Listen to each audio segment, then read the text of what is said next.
Yeah, man, that's one of the reasons why traveling abroad just doesn't sound that fun to me right now. I don't have to deal with worrying about getting back in. Bam, we're live. Oh, we are live. Savon, what are you drinking on, man? What are you sipping on today? Coffee. Yeah, Coffee. What do you got? you know, I got coffee. Coffee. Yeah, I'm on a side. Read I that. made You I read made that, two Savon. exceptions for my diet. I'm on a pretty strict diet, but I made two exceptions. A little Okay. bit of wine and a lot of coffee. Oh, for is the carnivore diet not allowed to drink coffee? Well, I'm doing like an animal base. So what I'm trying to do is I'm trying to avoid like more toxic. And again, take all this with a grain of salt. But actually, the ancestral supplements, dude, was where I got one of the ideas was to remove some of this more toxic components out of your diet. And so I am basically eating meat, eggs, uh, and like ghee and things like that for fats, and then a little bit, a very small amount of fruit just to get in a little bit of carbohydrate. And aside from that, just coffee. Yeah. Oh my! That's it. Look at this! Holy cow, he did it! Rich Oh Brony. my goodness! Hep, what's Hey, up, playa? What's up, dude? How are you, Spawn? Jacob Hepner, Jason Khalifa, Oh! Will Brandstetter. Holy cow! Jason, how are you? Yeah, I'm good, baby. I'm fired up to see you, you know? Look on the big screen, we have Frony with his shirt off, and on the small screen, we got Jacob Hepner all bundled up. Hey, Hey, look, Jacob. it's warm Here. and we got a crap ton of snow here in Kansas. So, Is want to that be looking out your gym, Yeah, your new Yeah. barn? yeah. Hey, did Noah Olson just throw his goggles into the stands like I think he did. Like Jim Interesting. Morrison. He thinks Yeah. he's Jim Morrison. I mean, yeah. And Luke Parker stumbled getting out of the water like he stumbled on The Bachelor. Hey, Savon, I did an event at Wodapalooza a couple years ago. Very, very similar event. So it was a run, it was a swim, and then a run and whatever. And at the time, all you're caring about is being as efficient in the water as possible. So like you got Froning with like compression shorts on, you got some other guys with Speedos, whatever. But the compression shorts I chose for some reason were like bare ass. So like the butt was like breathable. And so I That's why Hepner stayed behind you that whole event. dude. And so I get out of the water and we're doing our event exactly like this, right? And we finish, and I'm sitting there, and some girl comes up to me. She's like, "Hey, man, I'm just letting you know that like we could see directly through the material in your entire butt cheeks." And I'm just sitting there like, "Oh shit, all right." Well, But anyways, and you the just garments have dealt. improved. And you just dealt. Jason, I think my rookie year at the games should have been 2014. I think when Reebok gave us swim shorts, they didn't even give us trunks. They gave us like compression shorts. They had the top, it was like a triangle, like on the top of the shorts. Yes. Across it, and then it went down, and it was like straight vented, and it was like there was nothing, you could see your butt crack the whole time. It didn't even matter. Hey, Jacob, were those the yellow ones? Yes. Yeah, dude. So that's what it was. We went out for that swim hella early in the morning, and yeah, man, we had some butt crack showing for sure. I remember looking, I think it was Cole at Cole Sager and saying, "Hey Cole, I can see your butt, man. Might need to change your shorts." He looked at me, he goes, "You're wearing the same shorts, bro." And I'm like, "Oh gosh." I was like, Hey, that wasn't an accident. no, it wasn't. Viewership skyrocketed. Hey, Oh, have you done this event at Wodapalooza, Jacob? I had never been to Wodapalooza. Okay, it's too warm for you. You would melt. Yeah, well, actually, yeah. I've actually, I'm trying to actually grab a plane flight out there tomorrow just for the last day. We have my wife's like surprise 30th birthday party tonight. Hopefully, she's not watching this, and we're gonna do that. And I'm gonna try to get a flight out there tomorrow to come to watch a little bit.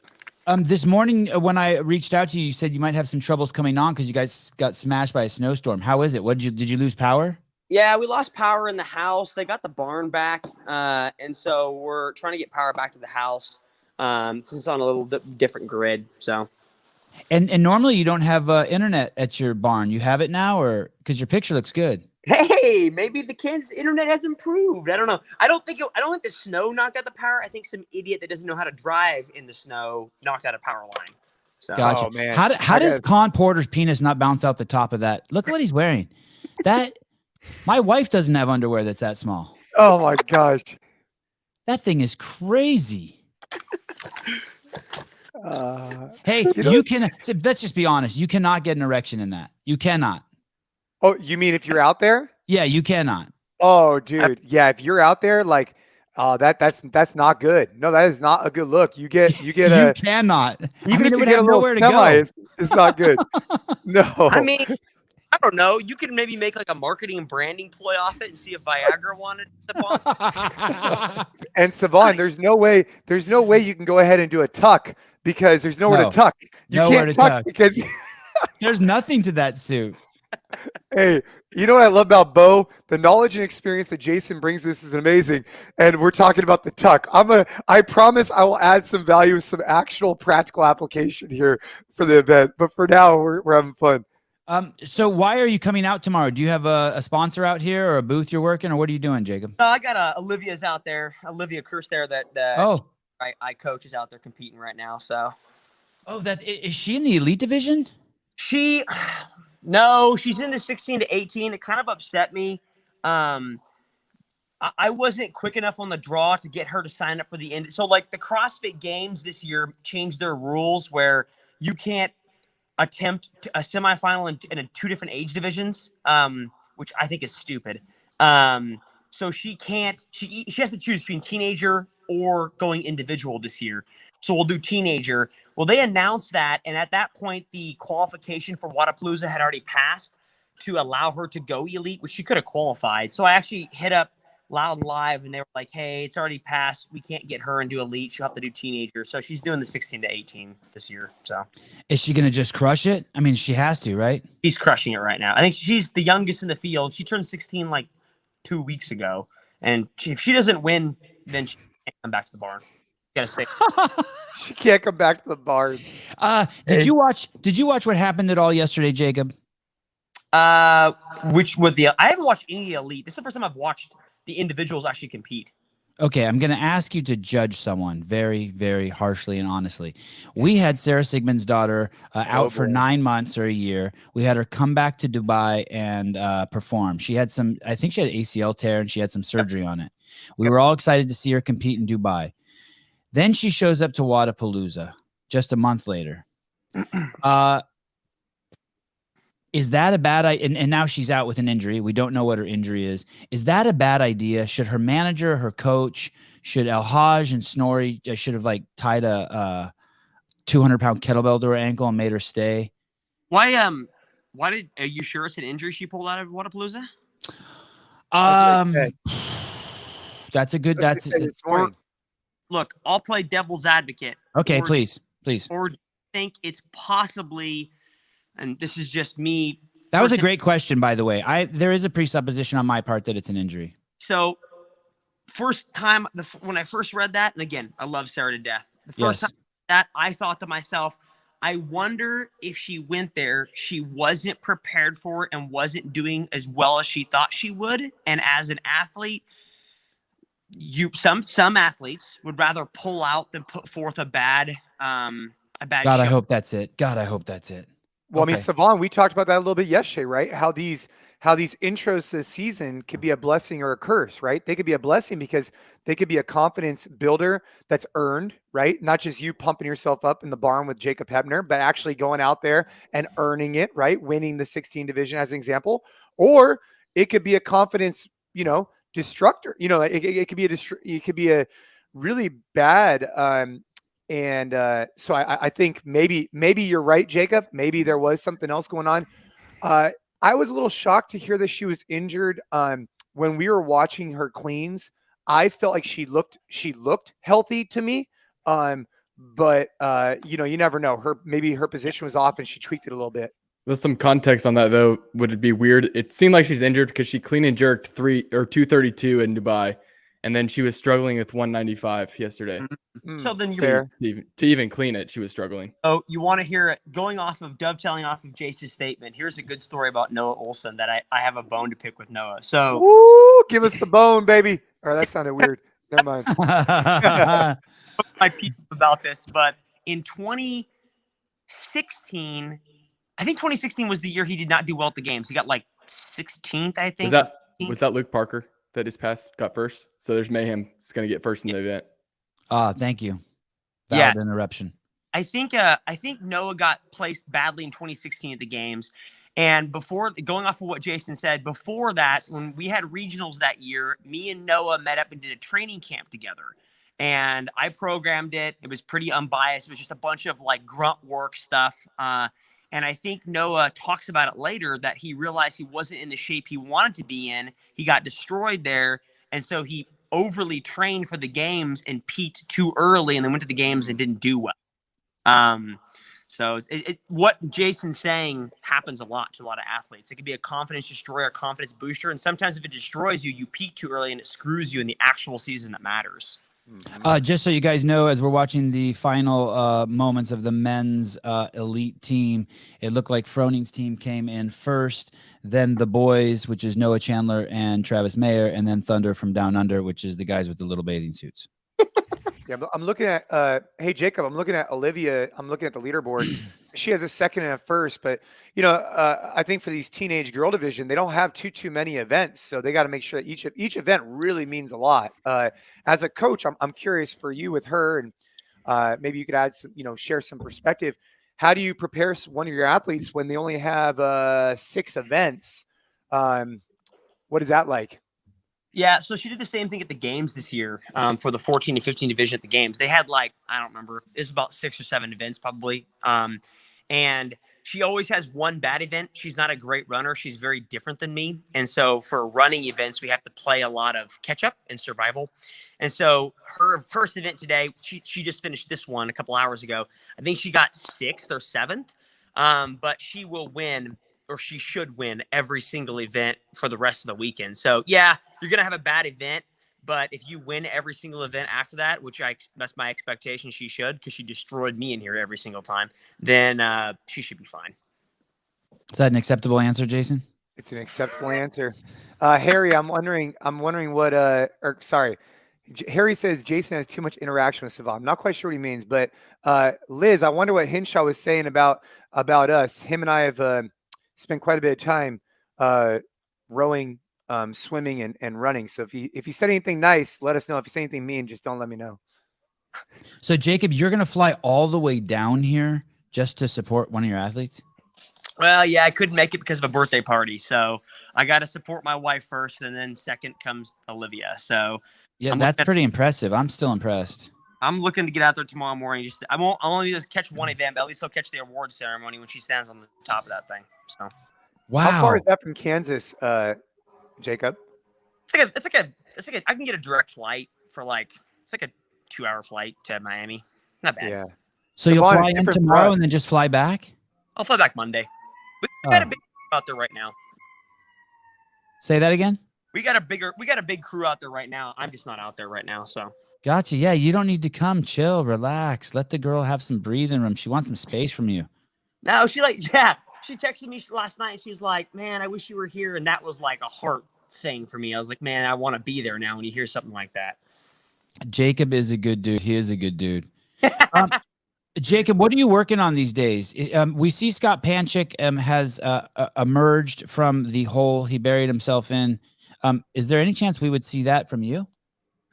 I don't know. I actually thought it was quite funny. I haven't poked fun of Scott yet, or poked fun of Sean Sweeney yet. But a lot of the guys, for some reason, feel that they have to say, "Hey, I'm retired," and they want to continue to compete. My is like, when you're done, you're done. Go do something else. Like go put your eggs in some other basket and spend your time doing something else. So probably not.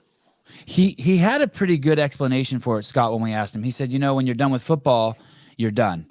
And there's nowhere else to play. You reach your highest level and you don't make it to the next highest level. Or even if you make it to the NFL, you eventually have your last game. He said in this sport, you can kind of you can say you quit, feel free, and then, oh, okay, well, I do want to walk back out onto the field. Yeah, I guess my perspective is if I'm going to do something, I'm going to want to do it all the way. It's not going to, if I'm going to play Monopoly with you, Savon, I'm going to want to win Monopoly. And so it just doesn't make sense to me to do something if I'm not going to put all my eggs in that basket. So, and you and I both know, and Jason knows, when you decide to compete at this sport, that's it. That's your life for a year. Yeah, it truly is. You guys are nuts. Does any part of you feel bad that the journey that Olivia is about to embark on? No, not really. It's Say her. that again. She wants to do it. If she came to me tomorrow and said, "Hey, I want to go do something different," I mean, it would make me sad. But like her sister.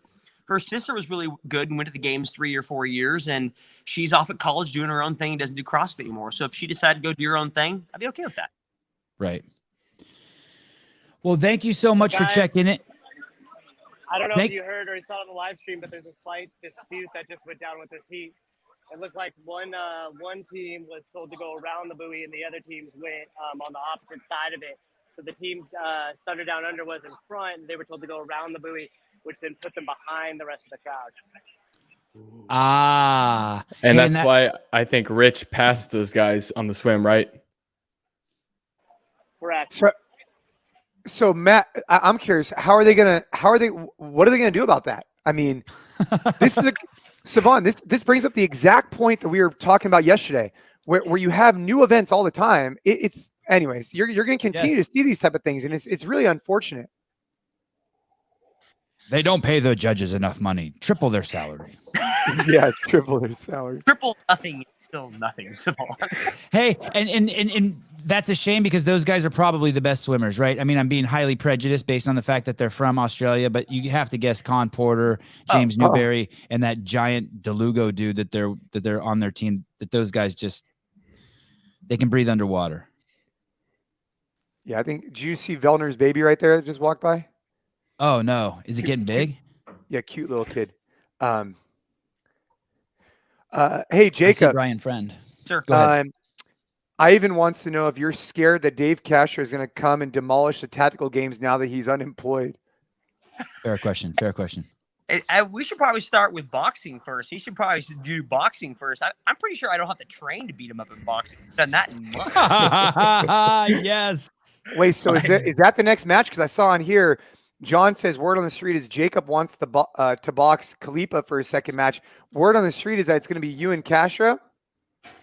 No, Jason, I wouldn't box you. You couldn't pay me. I mean, you could pay me enough, but I would be prepared just to get my lights just knocked out. Oh, come on. Hey, look at Brian over there conversing with Froning. I think they're two good talking about that beards. discrepancy.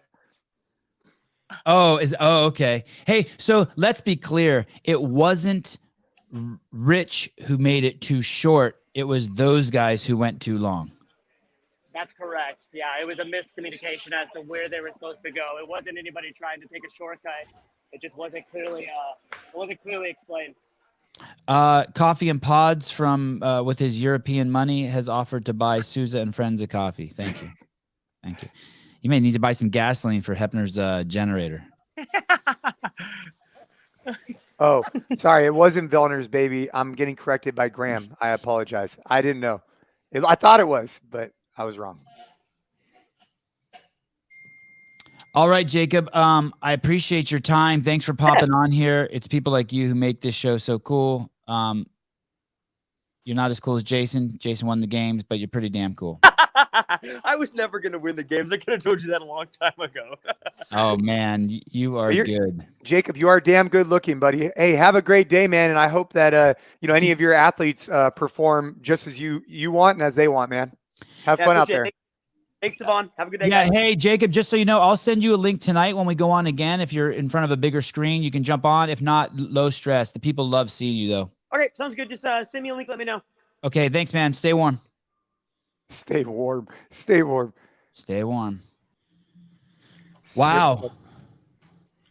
What's up, Jason? Who's talking? John Young. Oh, John Young. What's up, brother? I was just in the comments, man.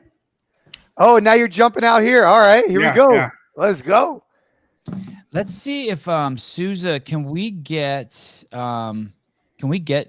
a word with Brian and find out what his thoughts are on what happened? Is that possible? Yeah, he's not right in front of me, and I'm kind of in that same position I was last night, where I'm kind of stuck in this little area here. Okay. But when he comes back by, I'll try to grab his attention and see what information we can get. Hey, Jason, would you argue that like CrossFit, like the CrossFit Games should be the same events every single year? I think that they should have or maybe 10 of the 13 events are the same, maybe. Yeah, what I think it should be is like, let's just say there's 50 events, right? Especially if they want to Oh. make this an Olympic sport. There's 50 events, and out of those 50, the organizers choose 15 for that year.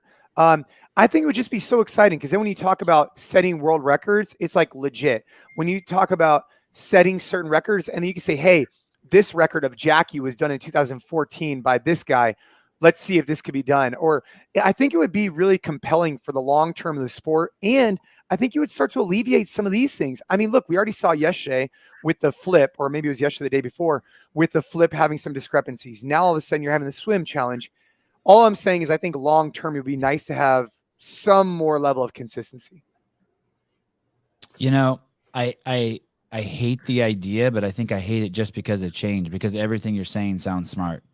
Like 50 workouts, there's a bucket. And, you know, you could change them every 10 years by a couple workouts here and there. But yeah, you're saying that there's 50 or maybe if there were some sort of governing body that there were just 15 workouts that everyone agreed they were going to use every year.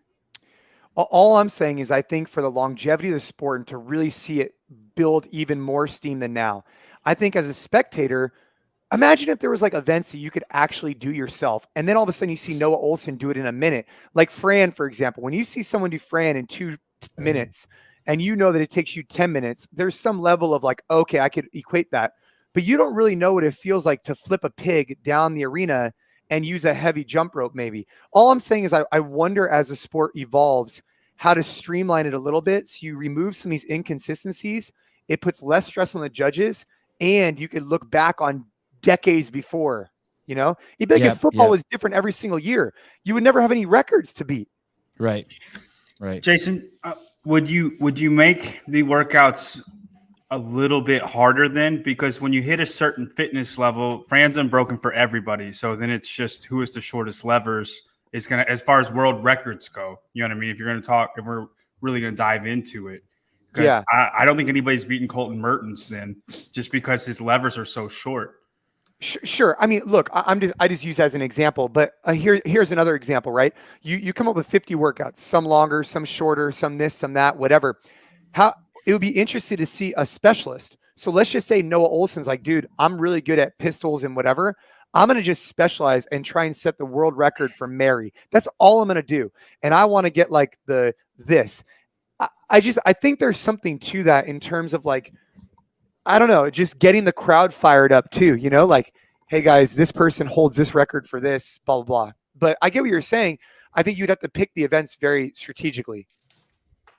I'm looking at these guys taking pictures here. Noah, Chandler, Travis Mayer, just out here talking to people, talking to the crowd. Does everyone have access to them?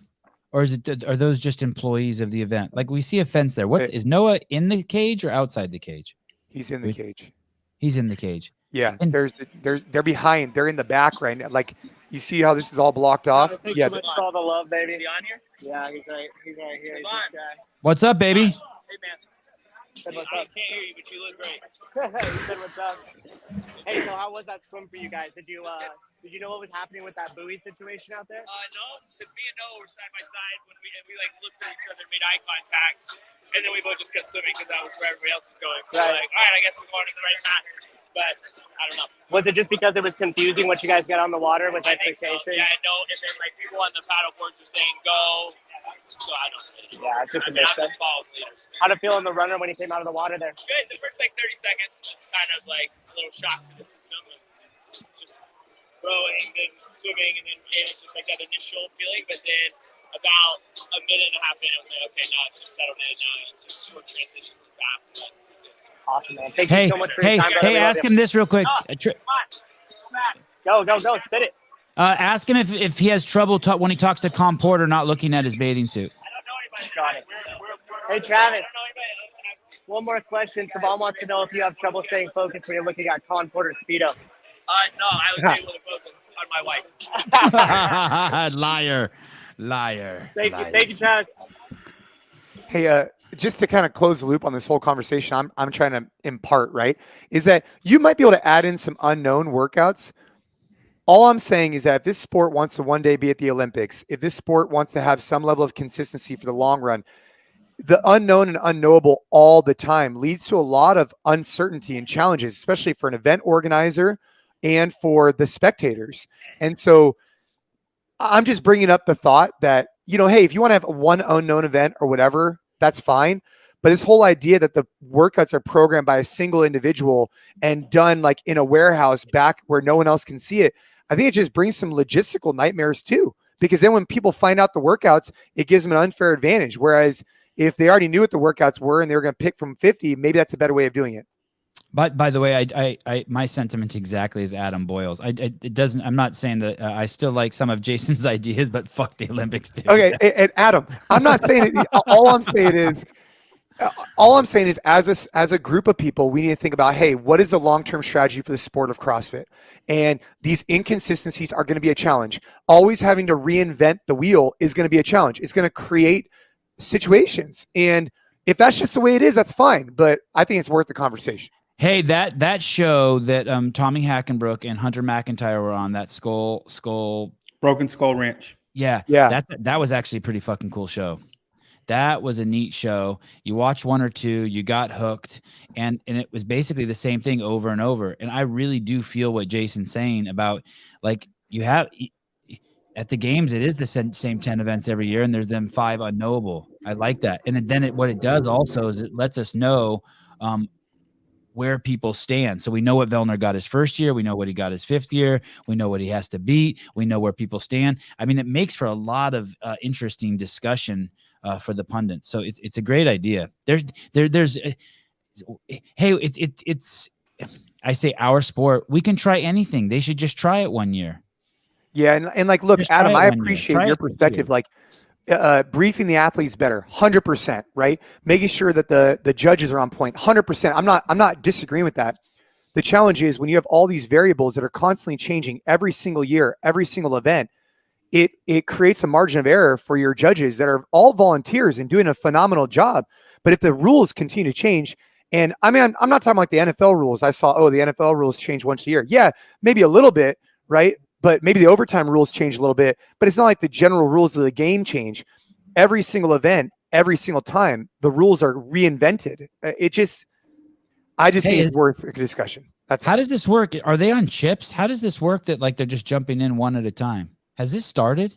Are they swimming out to a platform to start from? No, dude, they've started. Well, how are they jumping in? How are they jumping in one at a time off the edge of a pier? I'm guessing they have a chip timer on their left ankle. It's a small little landing where they have to come in at, so it kind of gets bunched up like almost a bottleneck there. And then also, CrossFitters aren't the best swimmers. So, wait, can you make that big again, Souza? Keep the camera there. Let Will switch to that shot. Wait, show us where they jump in. Explain that to us again while we're looking at what you're talking about. He can't see where they jump in. I'm actually on the finish line, so I'm by the runners here, and they swim around through this way, and then they come in up through this gate here. But on the opposite side, there's a very small little dock where everybody bottlenecks in from the run. There's a short run from the rower to where they get into the water, and that's bottlenecking a lot of athletes up there. And so you're saying whoever runs the fastest to the pier is the leader? Is the first one in the water, correct? Wow. Are they using chip timers, Matt? Yes, they are. Hey, Hector, I saw your question. CrossFit won't be in the Olympic Games because it's a private brand. So oddly enough, I actually agree with you. I didn't see it going there for a variety of reasons, but I've talked to Eric and he seems to think that CrossFit will be in the Olympics in the next few years. And I was surprised by that. So I agree with you, but that was his thought. And if that's the way, which holds no weight, by the way, his thoughts hold no weight. I'm not saying just that. to piggyback off that conversation. What do you think the brand value of the Olympics is? Do you think it's decreasing or do you think it's increasing? I think there's always going to be brand value when someone says, "Hey, I'm an Olympian." There's a lot of value there, and I think there always will be. So I don't know. Maybe it's decreasing, but I still think it's a phenomenal thing to have on your resume. Yeah, it's definitely changing. I don't know if you could say it's decreasing, but like I have a guest coming on, Kayla Harrison, next week, and she's a 2-time Olympian in judo, and then she just transitioned over to MMA. And when you hear that she's a 2-time Olympian in judo, you know she's a problem. A gold medalist. Sorry, 2-time gold medalist in judo. You know, Oh, that's a serious problem for any human being, alive, man or woman. And that's the weight around the Olympics. That's the Olympic brand. So, oh yeah. I see a lot of people posting about this IF3. I think they're talking about the International Functional Fitness Federation. I know they're talking about that, obviously. I know a little bit about it, not enough about it, but I think one of the challenges there is that was like a quote, I mean, for lack of a better term, spin off or shoot off from traditional CrossFit events, whether that's the games, the season, or even these other Wodapaloozas, etc. I'm wondering if these events will shift, and I'm wondering what the feedback's been from athletes that are involved with the IF3. And I also know that in the IF3, there's a lot of wannabe adult douchebag pretending to be businessmen, executive business women types. In my opinion, not Jason's. I'm totally separate. Man, you just go straight for the Oh, I hate the douchebaggery. I hate that this the sellout douchebaggery. Well, according to them, it's not CrossFit. Well, they have to do that, right? They have to. That's what I mean. It's fake. It's just. It's like, just keep it real. God, I can't wait till Coca-Cola sponsors my show and I can just keep it real. Yeah, they gave me $12 million, and I think their drink is horrible for you. Don't have it. Whoa! Is that chick drunk? Who's that? That platform's super wobbly. Oh yeah. Yeah, it's a floating platform. It's not like it's just set on the ground. So when they step on it, it's hard to run. One year there was like things Stefan, on that's it. where they get in. That's where they get in. Oh yeah. So you can see if Jason. someone gets there first, they have to walk down that, and they block every single other person trying to get in. Okay, so that's a third. Oh, and then that's the chip timer on the ground, probably, right, where they cross. No, this is the entrance Come on, to the they water. still have to run, man. So they were on the rower. They wore their shoes. They then ran off. You saw them all take their shoes off and throw them in the bin. Then they go in the pool, and then they finish with their run barefoot. Let's ask Chad if he knows. This is Chad. Where's the chip timer start?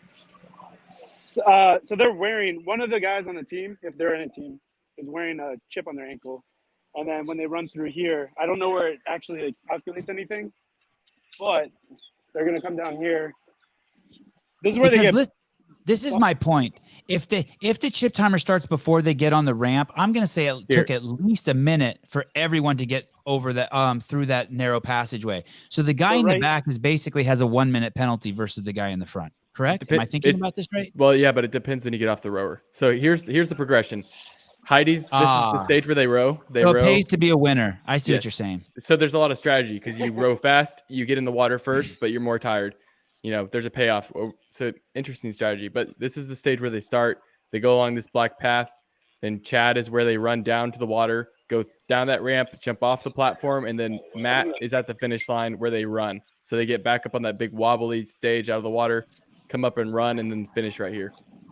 So I'm guessing that all the chips start at the same time when everybody starts rowing, and then there's not going to be as much of a bottleneck because they started on the rower. So it's not an issue. Well said, guys. Thank you. Now I understand. Grass-fed beef organs, a mouthful of meat.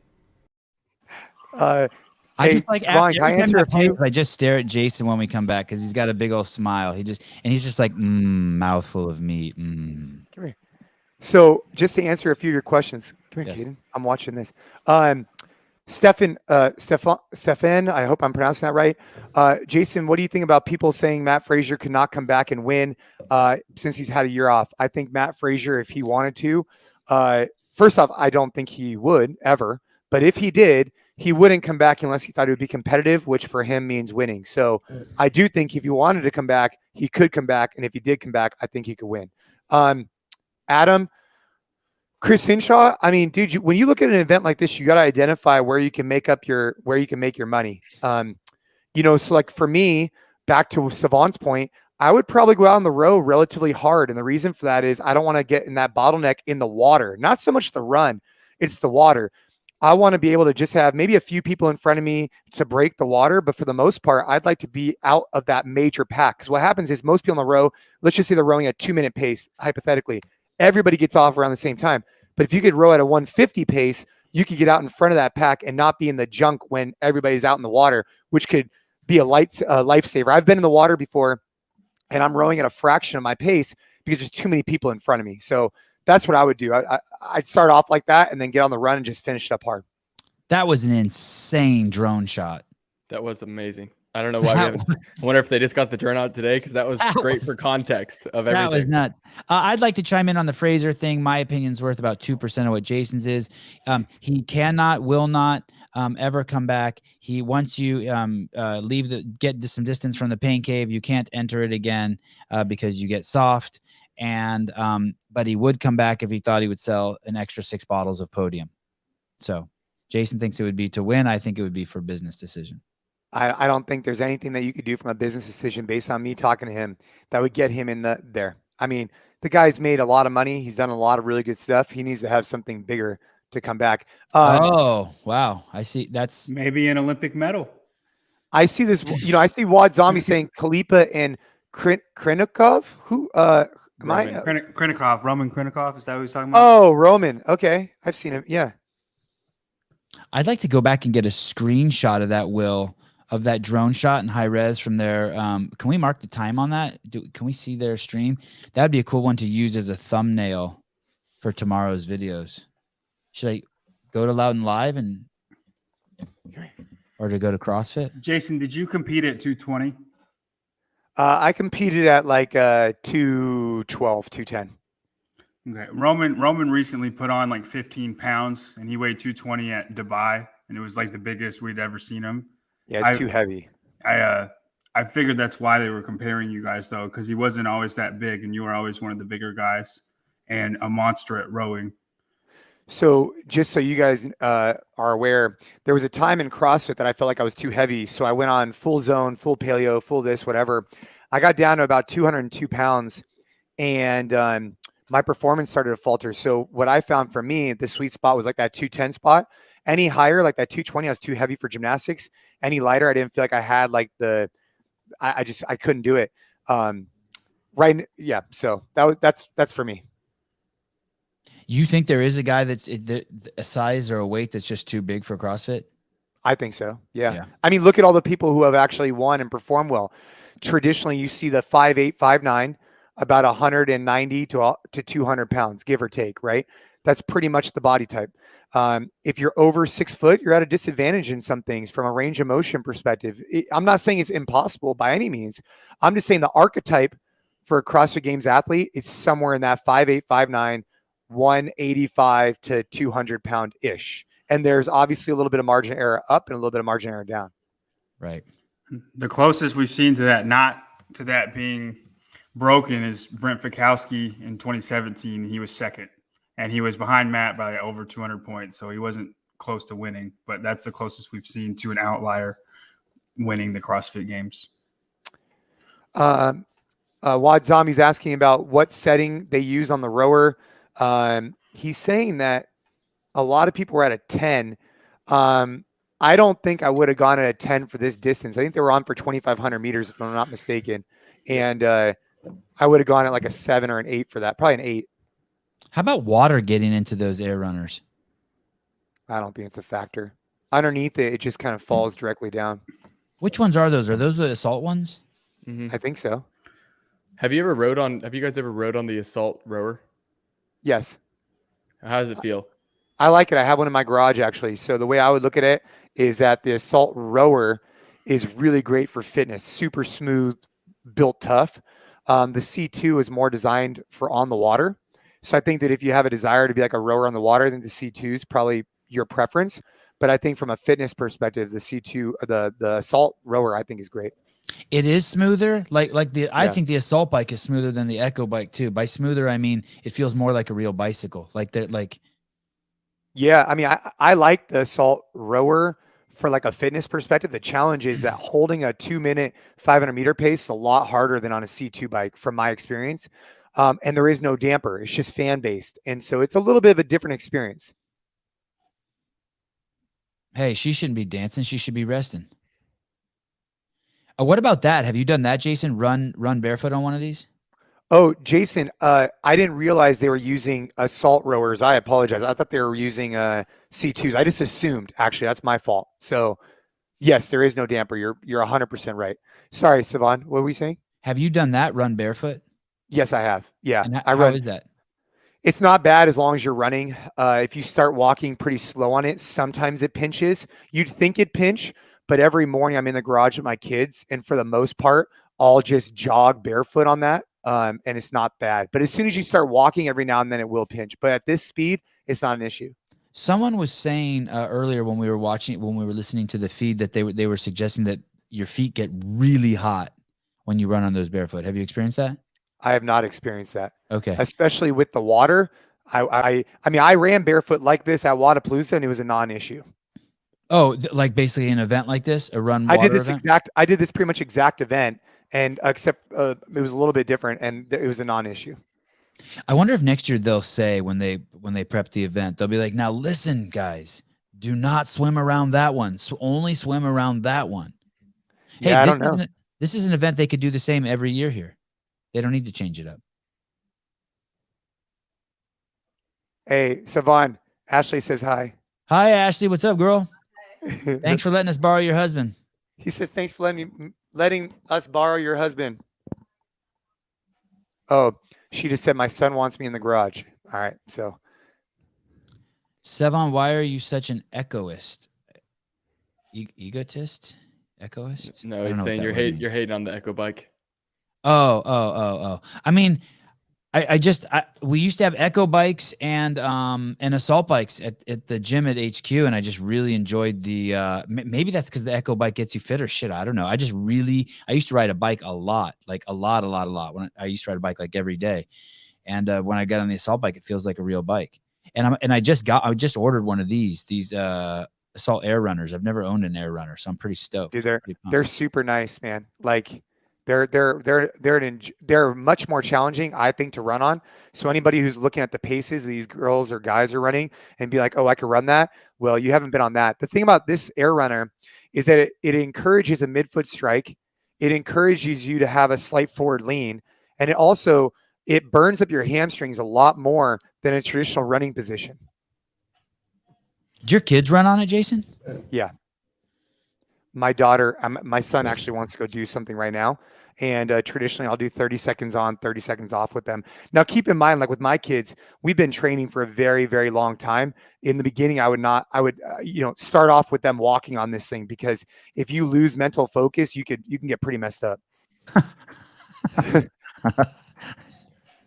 It doesn't look that hard. It's actually surprisingly hard at the beginning to get your grips.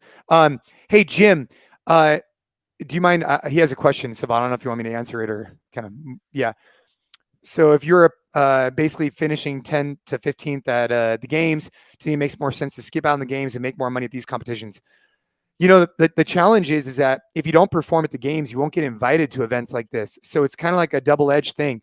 You got to perform well enough at the games to get enough notoriety to get invited to these things or qualify through online. I think that if you're finishing 10th, 15th on a consistent basis and you're not making any money through sponsorships or winning for the events after 3 or 5 years trying, you probably need to rethink your strategy and realize that only a fraction of people are going to make any money. And that's why I was asking Jacob, like is any part of you feel sorry for that girl Olivia that he trains? Because I mean, this is hard. Christian wants a Team USA story. And then what's interesting? Then there's people like Taylor Williamson who are just doing it all, right? She got married. She's going to school. I think she became a nurse, or no, a physician's associate. And she's on a championship team. So I guess if you want it, you can have it all. Yeah. I mean, look at Julie Fouché. She was dominant. She was going to med school. Christian, I don't know. I mean, I don't want to overrun this thing, Savon, like Justin's saying. Wait, what? Who? What? Justin's saying I'm like overrunning. It's just because go. Do you. I won't say a thing. Do you. John, anyone will just interrupt you if they have something to say. Like if John's like, hey, that girl's swimsuit's horrible for swimming in, someone will just pipe in. You do you. You're not doing anything. Echo is just marketing, using an algorithm that counts slower and people think it's better. If it was harder, the calories would count faster. In reality, it's more anaerobic than assault, not better. But Jason, it has a different action on it. I think it's belt driven. It's belt driven instead of chain. Yeah. It's belt instead of chain. And so the eco, when you're doing it and you let go, you can't get any of those, what I call like ghost riding. You can't get any additional calories. And a salt bike, you could crank it, let it go, and you'll still get additional calories going. I like the chain drive, but the belt's good too. You know, it's just different. Look, we took all of Sarah's money. That's the last 99 cents in her account. She, Sarah donated $49 8 times yesterday, Jason. Oh, dude, Sarah's balling. Jack. Yeah, I think Savon, I need to do a once a week something. Hey, so I made a post that or some sort of video a couple of years ago saying, hey, you don't get the calories from when you stop pedaling on the assault bike. So if I'm going to do 100 calories, I do 10 the first time. And then every time after that, I always do 11 because I don't believe in getting that extra calorie. And within minutes of posting it, my DMs fill up. No, Jason Kalipa says that if you put in the energy. Dude, me and Rich Ferroni, we were in his barn one time. Did you ever, I don't know if you ever saw this. So me and Rich, we were in his barn. I think actually it was with Frazier too. And so I'm on the bike and I let go of the bike and it keeps rolling over. And then I start like doing burpees. The way I see it is I'm getting double fit. I'm accumulating calories and I'm doing burpees at the same time. And so we finished the workout. He's like, bro, what's going on? He's like, your calorie, you got the rollover. I was like, absolutely, I got the rollover. And what he saw was like, I let my feet off and I let it just kind of accumulate a little bit. And then I put my hands back on. Then I took them off. Then I put them back on. I was like, bro, I'm ghost riding this thing. You know, like who gives a shit? Like, let's go. And he just ripped into me for that. It is interesting. We saw one of the Panchik brothers. I don't know which one, if it was Spencer or Saxon, but as he was doing that Echo Bike workout, do you remember that, John? He, I don't know if you were here that day. He basically stopped and it looked like he was an assault bike guy who got caught on an Echo Bike. Oh, you're muted, John. You're muted, buddy. It looked like he tried to let the last cal roll over. And nothing rolled over. And he did. He just stopped biking at the last second. And then he started cranking it up again. It cost him a couple seconds for sure on that workout. Yeah. He realized it was, I mean, I don't know if he made that mistake or if he was just tired. But it really did look like he just tried to let it roll over. It was kind of funny. Hey, let's go to the stream for a second. We got Hagaya.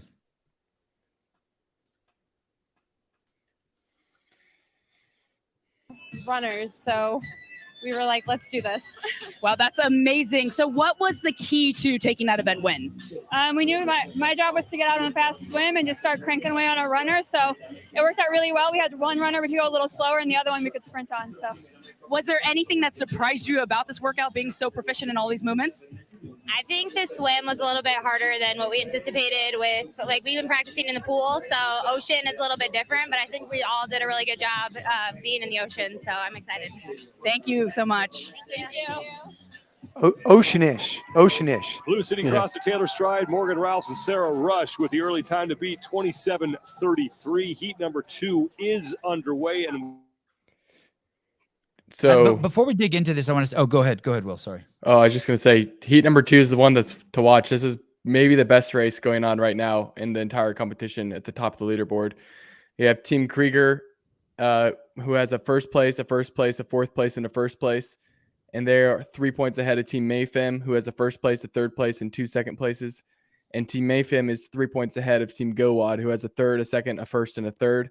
And then also kind of on their own is the Underdogs team, who has a fourth, a fifth, and a fourth. And those 4 teams are way ahead of everyone else. And the top 3 teams are all 3 points apart from each other.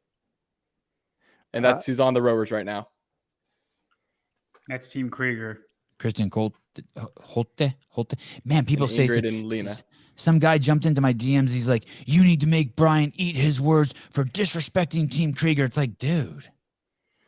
At least that's how I read it. That's the voice I used when I read it. I'm like, dude, chill. No one's disrespecting nobody. He had them like 4th. It wasn't terrible. I mean, I don't even know how you would like what does disrespect mean? What do you mean disrespected? I don't even know. Go ahead. Just can I answer, Bruce? What do I mean by oceanish? What I mean is that you're in the bay in Miami, and although it might be saltwater and it's not a pool, and it is more challenging, and I completely accept that. There is wind patterns that definitely take into consideration and a flow of water for sure. You don't have to deal with the surf, and so it is a different type of. It's oceanish, right? Where traditionally, if you're in an ocean type workout, you need to enter and exit, and you need to learn how to navigate that surf. In this particular case, you don't have to navigate the surf, so that's why I said it's oceanish. Also, like to for see- for anyone go ahead. wondering, the event, every team has obviously 3 people on them, and then you have 2 rowers per team, and they each rower has to accumulate 3,000 meters before they can take off for the swim. And sharks too, Rich says. Yep. So some of the worst people I've met in my life, they value their life based on respect, meaning they run their life based on the metric of respect. They want respect from people, and those people I have found are the least enjoyable to be around. Don't worry about who respects you or who disrespects you or any of that. Just you do you, be a good person. If you have kids, it's pretty easy. You know what it means to be a good person because you want to be a role model for your children. And if you don't have kids, treat people exactly how you'd want to be treated. From the waiter to the garbage man to your boss, just be chill, just be cool. But don't worry about respect or disrespect. And I dealt with a lot of guys in the military, and I love you guys, but you guys come out of there sometimes, and that's the metric you're dealing with. And it's like, yo, like I'm not playing that game. And when you look up the definition of disrespect, it means the lack of respect for people. So like maybe I must disrespect everybody because like I don't do that metric. I don't respect you. There's not levels to this shit, or are there? Sorry, go ahead, Jason. Hey, Brian, I did not forget about my son. I text my wife and I said, hey, we have some time before we leave, right? She goes, yeah, your son just wants to train. So he'll probably be waiting for me in the garage doing something, but he won't train without me because it's not a good idea. Wait, how old's your son, Jason? He's 7. And so is he allowed in the garage by himself? He's allowed in the garage by himself. He could, he has like a little pit bike. That's an electric, like a pit bike where he could put on a full face helmet and cruise around like the driveway and stuff. Yeah. But as soon as he starts working out, anything other than like lifting sandbags to his shoulder, anything to do with like barbells, especially like bench press and stuff like that, he can't do that unless I'm in there. Yeah. My boy just turned 7, and then I have the 2 5-year-olds, and I've just started letting them spend more and more time in the garage by themselves, but it still has to be like they'll do dumb shit. Like they'll climb on some, if you can't leave anything out that's potentially dangerous, they'll climb to a high spot that's not stable and just like, what? I'm like, what do you mean, what? Yep. You're about to fall face first into a bench rack. And I enjoy the experience, obviously, right? Like I want to be in there and I want to train, so I want to get after it. What, can we pan back out to the rowing technique or is that not an option? Yep. How much does your son weigh, Jason, your 7-year-old? He's 92 pounds. Oh. So this is Haley Adams and Taylor Williamson. 50 pounds, dude. No, the other one, the one we're not so close up, but the one where you can actually see. I think what's really interesting is to watch these rowers' techniques in terms of which ones are using a little bit more posterior chain, a little bit more of a hinge, and then which ones go in more and use a little bit more quad. And then do they actually vary between the two, right? So I think it's interesting because when you're in more of a sprint phase, depending on how often they're transitioning, more times than not, people hinge more at the hip to almost make it like a sumo deadlift or a deadlift position. Whereas if you're going a little bit longer, people might transition between that. And actually, like this woman on the left, for example, she's pretty quad dominant in that position as she drives. Whereas actually the woman on the right is a little less quad dominant, a little bit more hingy. Anyways, just something I look at. The right is Haley Adams, and left is Andrea Nisler. And there's that was Haley Adams? Yep. Yeah, Haley Adams just got off the rower. It's hard to tell with the caps. on. Are those cheaper than than the Concept 2 machines, the assault rowers?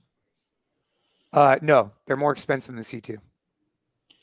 Hey, Jason, do you think that correlates to somebody who floats more towards the squat and somebody who floats more towards the deadlift as far as who's hingy and who's more quad dominant on the rower?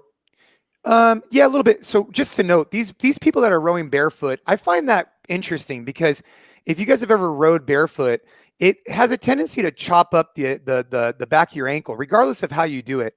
And, the reality is if you just had your shoes on really loose and you run and you just dump them before you get in the water, I don't think you're going to lose that much time.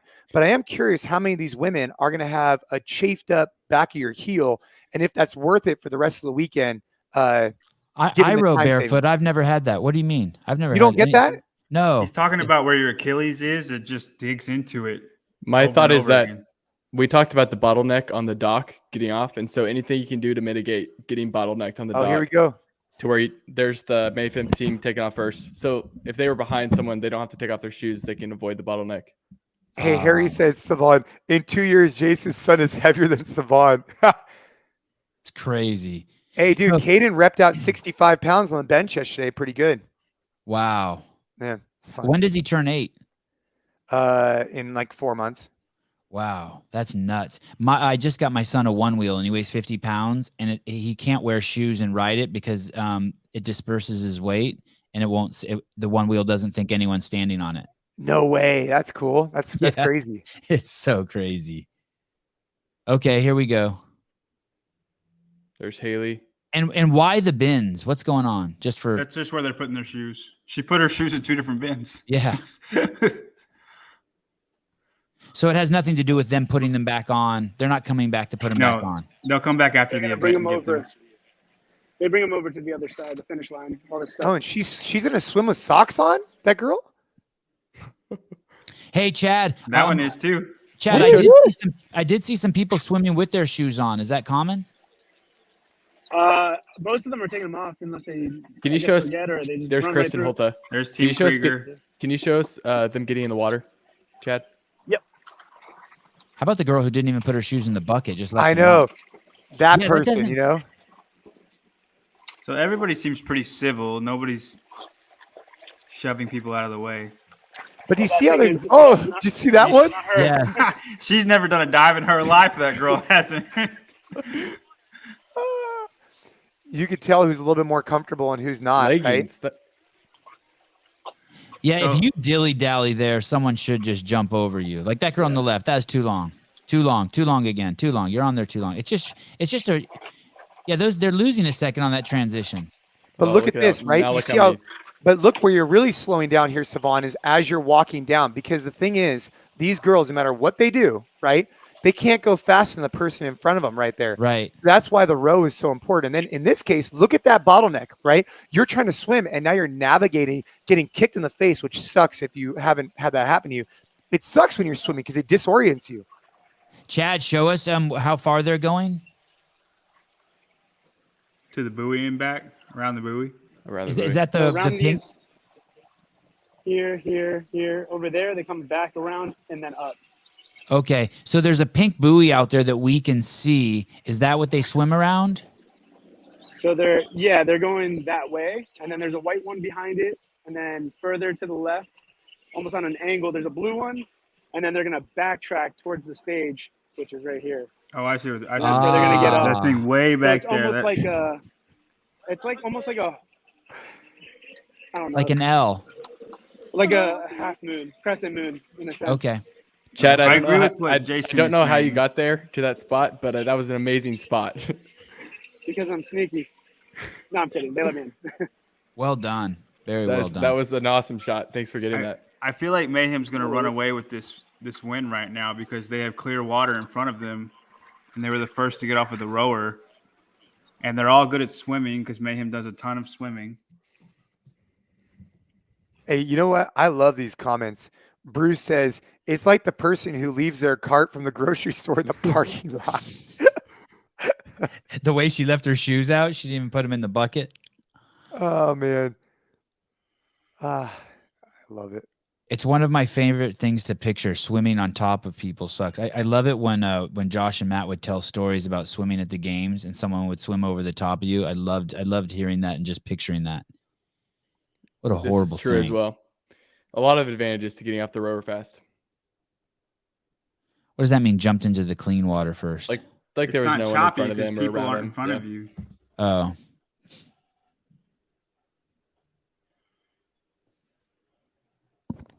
My son's in here with the sledgehammer now. Hitting tires. Hitting tires. He just walks in and grabs a sledgehammer. Come here, bring that over here. Actually, I'll show it to him. Savon, do you remember this one? You remember this one? Wow. Is that from Wow. 2009? Spirit of the Games Award winner. Wow. That's a throwback for you. Yeah, Hey, what year Aiden. is that? Hey, kid, it's 2009. Bring over the 2008. Savon, you'll a little blast from the past for you, man. Oh,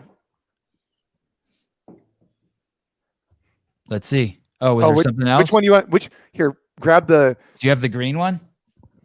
No, bring. Green Here, plastic one? Here, let me. I'm gonna grab something. I'll be right back. And while he's away, let's pay homage. Ancestralsupplements.com. Souza, is anyone on the runner yet? No, no one's up yet, but they're getting close. They actually hold up the signs with all the team names on them. Here you kind of see it, and that's how they know which runner to go to as well. Oh, cool. Souza, any malfunctions on the air runner from all the water dripping into it? No, it looks like everything's running fine. No issues. Although I don't know if you guys saw, it looked like somebody's leg got banged up. They were with medical. Maybe got hit on the rocks or something. Or she was scratched up pretty bad. A finisher, someone who already went, or someone who had to pull out of the current heat? No, they still finished it, but it was in the heat prior to this. When she came across the finish line, her leg was covered in blood. It looked really bad. But then when medical wiped her down and cleaned her up, and you could just tell she just got really scratched up by the rocks or maybe jumping in from that dock. As you guys saw, it's super bottleneck and it's super unstable when they get into the water. Is that someone that just got on the runner? Yep, it's Haley Adams right here. Nice. Kind of blockade by these guys. How did you know that, Will? Where are you looking? I just saw it in the distance. Oh. Jason, what you got? Hey, Jordan, thanks for that. Jason's, thanks for that comment. Thank you, everyone. Okay, so Caden brought over the Spirit of the Games sledgehammer, which was kind of like a cool throwback. This was, hey, Savon, this is a good throwback for you. Do you remember when Skins was a sponsor of the games? Yes. This is what you get when you won the Spirit of the Games. You won a, it says Spirit of the Games on it. Because remember, I passed out and then I came back. So I got this and a sledgehammer for that. That's awesome. And then I'll just show you guys one more thing, I think, while we're on the subject. Remember the first, I would never bring this up on a podcast if it wasn't for you, Savon. It's just, you bring back a lot of nostalgia for me. Thank you. Thank you. Remember this one at the 08 games? Oh my goodness, that's the medal? Yeah. And you got like some cat, and didn't someone hand you like pocket full of cash or something?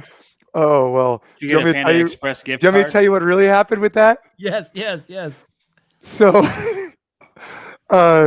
Lauren comes up to me. This was Greg's ex-wife, and she takes my prize money, which I think at the time was like $1,500, and she puts it in between her boobs, and that's where I grabbed it from her. That's what she told you. Here's your money. Yeah. Hey, it's so funny you say that. So when we edit, she was out there wearing, I mean, basically nothing. Like her top, like her boobs were like barely covered, and she had huge, like porn star fake boobs. Huge. Yeah, like make everyone feel uncomfortable. Or I don't know if made them. I'll take some responsibility. Made me feel uncomfortable. And so in the movie when we were interviewing her, then in the final edit there was a bunch of shots of her, and there's a bunch of people who were like, "Hey, dude, you can't have that in there." And it's like, "Why?" And it's like, "Well, just because it just looks like she doesn't look like the owner of the company. She looks like just some porn star who's hanging out with Greg." It was weird. Man. The 2008 games were pretty. Yeah. Yes. Lauren Glassman, classy lady. Yes. In reference though, the sport came a long way. This medal right here was like from like I don't know, some random like gumball machine, right? And then this one, it was a couple of years later, and you could tell, I mean, just the weight and the sport just evolved so much. It was cool to see. But Lauren putting it right there and just asking me to grab it was that was a moment to remember. Yeah, she was. Hey, Jason, have you ever talked to Graham Holmberg? Is he ever bitter about him winning 25,000 and Rich winning 250 a year later? That jump in prize money. You know what? I don't think he's bitter. I mean, I think that's just the way it is. I mean, it'd be like me being bitter that if I hadn't passed out on the first event of 2009 games and just taken like 20th or 30th or 50th even in that event, I would have won again. But I mean, I'm not bitter about it. I'm just saying, like, I'm just kidding. It's a joke. I don't think that the athlete. That is true, huh? You would have beat Nico that year. I mean, I don't think about it like every day or anything like that, but no, I think at the time, right, the athlete just does the best they can in the situation. And, Progenics came and dumped some real money into the sport. And then when Reebok came, it really, upped the ante for sure. During that event in 2009, the one where Jason passed out and then got back up and finished the race, he still didn't finish last, which is just crazy. But there was a point where they were running down the hill and they had to run between, and it was all wasn't classy and clean like the events are now. I mean, this was rugged on Dave's ranch, and they were running down this dirt hill, and there were some bleachers. They were probably 20 feet high, and there were 2 sets of bleachers, and you had to run in between them into this sort of made up mock stadium. And I don't know if you remember this, but one of the female athletes missed the opening. That's how exhausted everyone was. And she just ran right under the bleachers and just closed hanged herself on a piece of metal. Do you remember that shit? I never knew that. So here we are, a little blast from the past. I didn't remember that. No. I'm sure we have footage of that somewhere. I should try to dig that up. And then you remember Valerie Voberl also passed out at the finish line. I don't think she made it back to the games. We got Graham in the chat. Yeah, you want. Oh, hey, bro. You should send him a link, Sevon. I will. My boy. Hey, Graham. Nice to see you, man. I hope you and your family are doing well. Nice to kind of hear from you, I guess, not see you. But I was Graham is on the short list of people to get on the podcast. We started a text thread, and then all my fault. I dropped the ball. Let's see. I love how this turned into the history of the games with the comp as B-roll. I'm not going to be on here forever, Savon. I'll jump off and I'll stop distracting the focus. No, it's so much better, Jason. It's just when you're watching this event. I mean, it's a long event. Yeah. People love you. This is you're saving the podcast, right? It's now. a row swim. It's a row swim run. I mean, I know there's technique behind the run. I know there's strategy and whatnot. We could definitely talk about that. But as sometimes I tell my athletes when they're out on a 400-meter run, just put one foot in front of the other and do that for an extended period of time. It's just this, they're getting it. It's all good. Yeah. When I planned to cover this originally, the goal was do not even focus on teams at all. And then slowly the teams have just sort of piqued my interest and we've climbed into it more and more. But I was dreading this today. I sort of dread the teams every day, but then I'm always glad that we do it. And it's not going to get better with the individual. This is going to be a horrible next 2.5 hours, Jason. So and I think that's a the games. Whenever we talk about the games and how you got to think at least 90% of the games events are entertaining to watch. But whenever you're going from a machine, you swim for 4 minutes, and you get on another machine and just watch them in front of a lot of people. It's hard to watch for 30 minutes, and that's part of the talented programming that goes on at the games or has gone on in the past. Yeah. You need to have these type of events though. They need to be included into the competition as a whole. It's just I'm just saying whenever they're on an assault runner in front of a stage, I get it. They can't do anything else here, but it's tough. And so while we're on the subject of stories, we compete. I was fortunate enough to compete for Team USA 3 times, and each time was with Rich. And we competed one time in London. That was the first one. You remember that, Savon? That was probably I didn't go, but I remember it. Yeah, it's probably my top, CrossFit moments for sure. You guys got mobbed there, right? Crazy mobbed. Oh, you mean I feel like the Beatles, bro? Yeah, so we go there, and we represent, we do well, right? All good. The next year we go to Berlin, and for a variety of reasons, we end up losing. And man, after the final event, me and Rich were just so pissed. I haven't seen Rich that pissed in my life. So he goes in the back, and I feel like we're looking at a movie. He goes and just takes a garbage can, just throws it as hard as he can in the locker room. And I just go and kick it. And it was it's one of those things I'll never forget, right? Just how mad he was, throws it. And then I just go over there and give him a little. Anyways, it's. Hey, why'd you guys lose? Who was the weak link?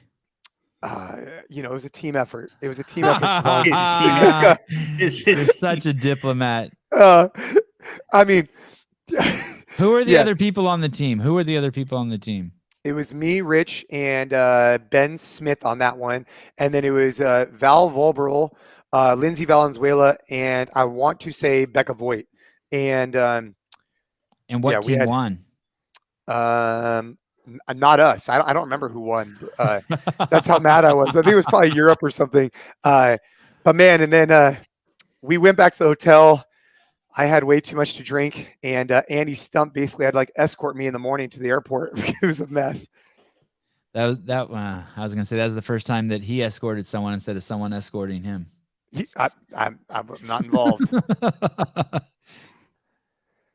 Well, I just logged in from Australia. Did I miss anything? Ben, you missed so much, man. We have been just getting after it on the Savant podcast.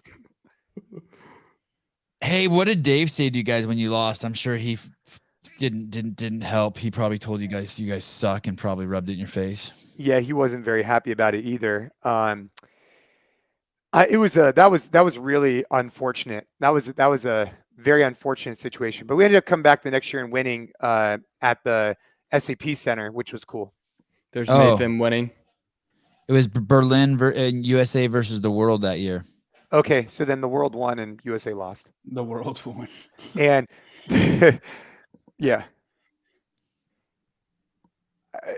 Just like, anyways, I just, Jackie was one of the events. It was a partner Jackie. And it just, I don't know, a lot of learning lessons there. Jackie? It was Jackie. So it was like a woman went and then a man went, and it was like a conga line. And that ultimately started off our demise for losing that year. Was that the first time you ever lost that workout? Susan, turn on your audio, please. For sure. Because you're the best one at that workout. Hold on, guys. Oh, so what's going on? What happened now? These are just the finishers here. Team Mayfim came way out in front, and we got a couple other people coming through right now. That was Team Krieger in second. Then they're currently in first place by 3 points ahead of Mayfim. So they got second. So they're now tied. Mayfim and Krieger should be tied at the top. Yeah. Why their points are that close? They're 3 points apart. And Mayfim just took first. And so who was third here in the red? Sousa, do any of them look destroyed? I mean, from what we see, they seem okay. Like they could have even gone faster. Yeah, actually, compared to the last heat, these ladies seem to have handled this a lot easier aerobically. They're not coming across the finish line as fast as the last heat did. Definitely more composed. Are we surprised that a team that has two such powerful women like Taylor Williamson and Andrea Nisler did so well in the endurance event? Well, they got in the water first. That's what I say. Jason actually nailed it when he said I would row hard to get myself in the water first to build that head so they don't have to deal with that bottleneck. And I really think that was the big separation for them there. Because although people did catch up a little bit relevant to their lead, they had built a far enough hedge in the water that it didn't really matter at that point. I think, Matt brings up a really great point. And I mean, back to what I was saying earlier, when you look at an event like this, everybody's going to be relatively close. You got to find out what is going to give you that competitive advantage. And coming off the row first, it's definitely a major thing. So you would go into the mindset of, hey, you're going to crank it. And then because on the run, everybody's going to run similar paces. On the swim, everybody's going to be like relatively same. You're going to have some better, some a little bit worse. But it's those moments right there that can give you that 10, 20, 30 second dominant position. I mean, look at how many teams just finished, right? Did we see Team GoWad Sousa come across yet? Was that the team in red? That is maybe the team right here in front of me. Yeah, that we're looking at. I'm not sure. Yes. They were Okay. third then. Oh, yeah. Those are the girls who look like they're from the Wonder Woman Island. Oh, yeah. Hey, Clive, I thought we've been pretty, conservative on the foul language today. I don't know if I can speak for Savant, but I don't think I've said anything. Jason's been a class act the whole time. The son my mom wished she had. Oh, gosh. Doesn't curse. Eloquent in his syntax. I mean, he's a good dude. Hey, back to that Jackie, just for like a final little story. When I found out that Jackie, so I did a pretty good Jackie at regionals to win that event. And I did Jackie in some way, shape, or form every day for a month to prepare for that. I would do the row and the pull-up, or the row and the thrusters almost every day, and I wouldn't do the pull-ups to prepare for that. So if anyone wants to get a good record on Jackie, try and just do the row and the thruster portion of it every other day for a little while, and I guarantee you'll PR that thing. I think 5:04. 5:04 was your time. Yeah. We need to see someone throw up at some point. That would really be good for the stream. I think that might ruin that PG that we're looking Yeah. for. Don't care about the language if we start having people. You don't see as much puking as you used to. I think Yeah. Savant would actually be a good person to highlight that. back in the day, why do I have to be around the puke? I'm doing my Instagram. Leave me alone. Back in the day, we'd see a person throw up every, almost every competition multiple times, and you'd cover a lot of it. Now you don't see it as much. I wonder if the athletes just kind of gotten more whatever. I do think that the puking has gone down. I feel like it's less. There's just, let's face it, since 2018, the behind the scenes footage has since 2017 has fucking plummeted. Plummeted. So the kind of behind the scenes you get now is like from Craig Ritchie or from Heber and Marsden or from that Nate dude, and it is it's 80% them and 90% sanitized, and it's just not. And some people blame the athletes. They're saying the athletes aren't as open to it. I disagree. I completely disagree. If I was there, the athletes would be like, they would let me go into the bathroom with them. It would be totally fine. I heard that if you want to say that, if you want to increase, people don't throw up anymore, especially if they take grass-fed beef liver. You like it. That's just what I heard. Can we see? Oh man, there's so many good shots that we have to choose from now. Look at where's Chad at? Chad, what are you doing? What do you see? Besides a bunch of hot chicks in bathing suits.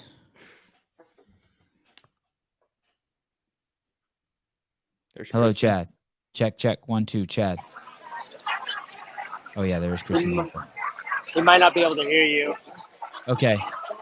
He's actually on the opposite side of that fence right there. Sorry. Hey, do you see? Are you, Jason? Are you starting to see the men hang out? Do you see the men anywhere? Me? No, Me? sorry, Souza. I got my Souza and my Jason confused. Souza, do you see any of the men hanging out? No. It only looks like just the teams that are finished. And I don't know if you guys saw that shot. Lauren Fisher is actually in the crowd. Jason, I know you remember her. So she's over there hanging out. And that's pretty much it. No male athletes out here at all. They go next, right? Individual, yeah. No, team men. No, we just finished team men. Ah, that's right. Yeah. That's right. Woo!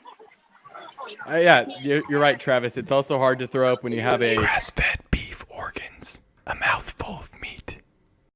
That would be hard to throw up if you have a mouth full of grass-fed beef organs. Luis Rene Hatche. Luis Rene Hatche. Hake. Huki. Heichi. Luis Rene Hatche. $10 Canadian money. I want you to know I'm going to, I appreciate the money from Canada, but I'm going to send it straight back to Canada because you guys are going to need it. You guys are going to need it. I don't know what that means, but I'm not even going to ask. Yeah, don't ask. I'm not going to ask. Don't ask. Nope. Don't tell. Man, that country is jacked up.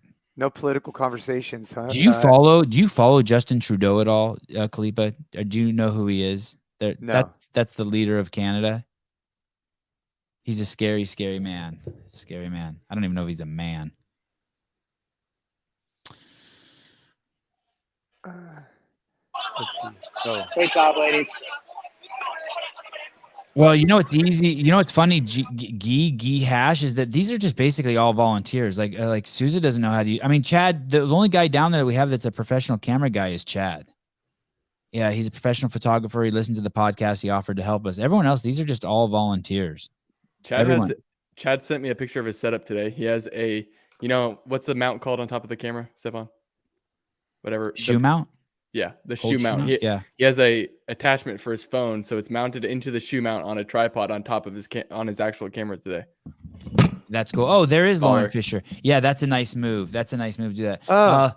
Longtime fan of the podcast. You're doing a great job. Many thanks in regards from Spain. Thank you, Gonzalo Diaz Monreal. Hey, Souza, go talk to Lauren. Go tell her congratulations on your new office space. That's a big accomplishment for her with Grown Strong. Wait, what office space? Hey, you know me, man. I keep up on the business side, right? I want to see these people, she got an office for Grown Strong, and so she's building her business along with Rasmus, her fiance, husband, etc. So it's great for them. Is it a food company? No, dude, it's Grown Strong. It's her. She makes a timer and she does like online programming. Where have you been the last 5 years that she's been doing this, huh? What's your brother doing? What I don't know shit about Grown Strong. What's your brother doing? Hey, Garrett became a Bitcoin billionaire. Bitcoin guy? I mean, I don't know about billionaire. I'm half kidding, but he did well with Bitcoin, and now he's in Tennessee. Oh my goodness, that makes me so happy. That is awesome. That is awesome. Okay, I see her. I see Grown Strong. There's Miss Haley. Hey, Haley just looked up at Susan like who's this creeper filming? Yeah, she did. Did you guys see that? No, Yeah. I missed it. Darn it. She was wide-eyed and ready to run. Oh man, she was. Susan, what's up with that?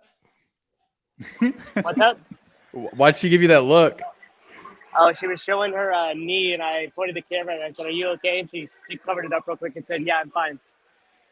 And then ran away. Oh. Hey, can't let the competitors know what's up. You know, you got to keep that under wraps. No issues. This is CrossFit TMZ, Jason. I don't know if you were aware. She doesn't want rumors to start. Hey, so Savon, if I'm gonna go crush a little workout in the garage with Kaden, when did you want me to return, or what does the schedule look like? Always just come back whenever, however, the sooner the better. How long are you guys gonna be on for? We will be on. We're gonna watch 3 hours. Yeah, and then we'll take a small break, and then we will and then we will come back this evening at 4 p.m. Oh, it's gonna be long, dude. It's a long day today because basically, I think we're gonna go straight from these elite individuals straight back to team. I think that's the way the schedule is looking today. It's not pretty. Haley, you can run, but you can't hide. Oh my god! Oh my god! Oh. She's looking right in the sun. Too many angles. All right, Savon. I just sent Haley a text. We'd love to have you on for 5 or 10 minutes. See if she looks at her phone. Does she have her phone in her hand? Yeah, she does. Watch if she looked at her phone, saw that you text her, and then vomit. didn't respond. Yeah, just kind of like vomits in her She mouth. throws up in the side. She throws her phone, just cracks it. Dude, all right, hey, people love her. I'm gonna be out. I'm gonna go train with Kaden. If you guys have any questions for me, I guess just like text them. Put them somewhere, and then we'll save them on a file. Yeah, save them in a file, and I'll make sure that I answer the best I can later on. But in the meantime, keep crushing everybody, and have a great day. Savon, thanks for having me on, man. I really appreciate it. Thanks for coming on, dude. We'll see you soon. All right, bro. Grass-fed beef organs, a mouthful of meat. Oh, elite women are on right now, and it's just one combined one heat, right? Yeah. Yeah, everybody's going.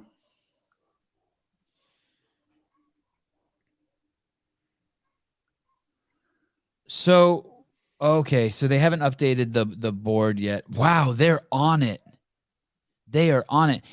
They went straight to the elite women. So this is going to be really important based on what Susan and Kalipa were talking about. Who gets off here first now is going to be huge. Well, you notice they all got their shoes on. Didn't the other girls have their shoes on when they started too? No, like half of them were barefoot on the rower. You remember, because we had that conversation. That's right. And then to save time, taking them off as they went to the ramp. Hey, so this is huge for Ellie Turner right here. Basically, what we need to watch is we need to see where Ellie Turner, Emma McQuaid, Bethany Shadburn, and Danny Spiegel, and Fisa Goffi, and Emma Tall come off. Oh, and Ariel Lowen. Yeah, Those are and the top 7. This is a type of workout where Ellie Turner should thrive. Like Ellie Turner, Bethany Shadburn, and Emily Rolfe would be my picks in this workout. All 3 of them always do very, very good in any type of long endurance workout. I'm going to wait here until we see who comes off the first 10 ladies come off the rower. Then I'm going to go make myself another cup of coffee. We also should count how many women come through before Danny Spiegel, because we might be able to calculate where Danny might be at the end of it. Yeah, we have Heidi, who's right where we can see where people get off, which is great. Can you tell her that, Will, then, to what? Count how many people come through before Danny? Emma McQuaid. We can watch. Yeah. Emma McQuaid right there. So the individual workout is for the women, it's a 2,000 meter row, and then it's still a 250 meter swim and a 2,000 meter run. And you're looking at around 20 minutes as far as how long it should take. And so, do you see Heidi's camera down there in the bottom left? Is that they're going to come towards her as they get off the rower? That's the Yep. okay. She's showing us will they'll run up. They'll run on that black mat at the very bottom right, and then up the stairs. Oh, so they make a right there. Yeah. I pictured they made a left. So the water's to Heidi's left. Heidi, can you pan to the left? Can we see? No, Okay, so- I think they run up and around. Okay. Yeah. I'm trying to. Nice. Okay. Yeah, so they run up Very and around nice. and then down. I can't really tell who anybody is. That's I know who that is. Emma McQuaid. That's her cap she has tucked into her bathing suit. I think it's a tortilla. I wonder why she doesn't have it on now. You know what? When I see stuff like that, that makes me think like she's a real swimmer. Like she knows it's easy to put on. She knows how to do it. She knows it's better to row without it right now. It's probably a heat issue, I'm guessing. Yeah, that might be. Or she just wanted us to be able to tell who she was. It's a branding issue, I think, actually. Or it's just uncomfortable to wear during a row. I mean, I don't think it takes them that long to put on. I think if Haley were in this, Bruce, in this individual heat, she probably would be the favorite to win it. I don't see anybody that would beat her. Bethany would be really close, though.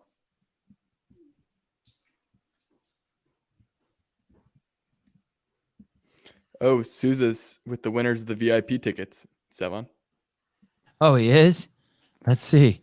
Are we going to, can we see? Oh, we don't have his his camera's camera off at the moment. Oh, that's awesome. Tell him we said hi. Yeah. He should get him to bring him on for a sec. So the workout for this one. Go ahead. Sorry. Oh, are they getting their picture with Brian? There's Bethany and Danny. Yeah, they just got a picture with Brian here, and these are the winners of the VIP. Hey guys, you're live. Nice. Give us a wave on the podcast. Here's our winners here. Everybody knows this stud. Look at that Playboy. Yeah. Hope you guys are enjoying your time. Are you having a good time? Have the tickets been awesome? Have you guys been liking them? Awesome. Thank you so much for watching, guys. Thank you. Yeah. Dude, where are they from? What's that? Yes. Thank you, Barbell Jobs. Absolutely. Thank you. Where are they from? Do we know? St. Louis. Hey, where are you guys from? Where are you guys from? St. Louis, Missouri.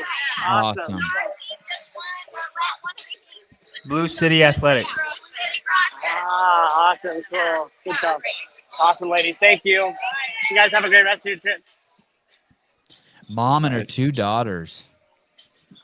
Hey, you think that's a good mom? Do you think that's a good family to be in when you take a vacation and you're going to Wodapalooza? Yeah, I think that has to be a great family to be in. Yeah, me That's too. awesome. Well, they look like they're having a blast out here. So thanks again, barbelljobs.com. For those of you who don't know, right as we rolled into coverage of this, I think it was on the 12th or the 13th, the owners of barbelljobs.com said, hey, we want to give your listeners 3 VIP tickets to Wodapalooza. And we did a little giveaway on the Real Sevon Podcast Instagram. Will managed it, and those were the winners, which is pretty cool. I have to tell you, I'm stoked for them. A great event only made better. So just addressing a couple of the comments, Emily Rolfe, she should do really well in this one too. She's in the running to win. I don't think she'll win, but I think she'll be top 3. And then here we go. Who is this? Is this Bethany?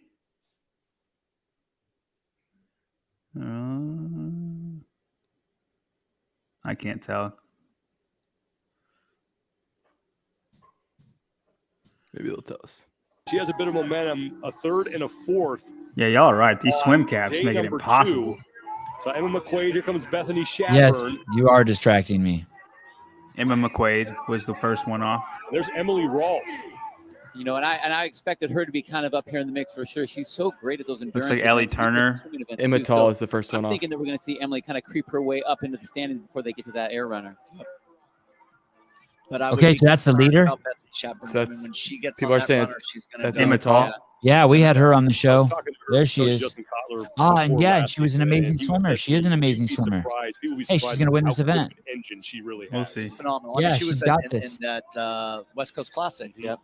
That ruck event. I mean, it was obvious who was going to win on that first lap. And it was just like.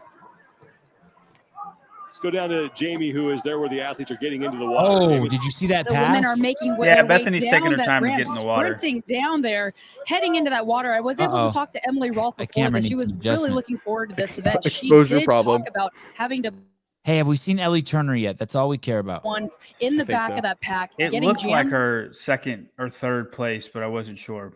the swimming. So looking to get ahead on the rower to be one of the first ones in the water was a huge advantage. You know, and I Hey, when we had Emma Tall on the show, her confidence around swimming was like off the charts. Like basically, I think she was like born into a pond and didn't get out until she was 16. I mean, it really was like that. that it's interesting that even on the short amount of a distance, I mean, you're talking, what do you think, 3 minutes? If it's 250, maybe 300 meters, somewhere around there. It's about 5 minutes. 5 minutes. Yeah. Now, you as a good swimmer, you can make up 30 seconds to a minute compared to who you have to compete with. And I think that, we would see some of those athletes that you kind of have to go two ways off that rower. I know I'm not a good swimmer, so I need to at least get in the water and have a little bit of a buffer. Look at that and dive. I don't know, one of the ways, this is the way I do it, Chris, is you can kind of tell who the good swimmer is going to be, how they enter the water. A lot of belly flops or pinching the noses or whatever versus the nice dives. Yep. But then you want to see, it's who's going to have this nice relaxing stroke. So if you're a good swimmer, you can make up a lot of time and still be, almost in active recovery in this area if you know how to breathe. Totally agree with you. In the Ironman in Kona, it's a 2.4 mile ocean swim. And I came from a swimming background, and I never understood as a kid, what was the point? It seems like a total waste of time. It's only an hour. And that's the truth, is that if you are a decent swimmer, this is going to relax you.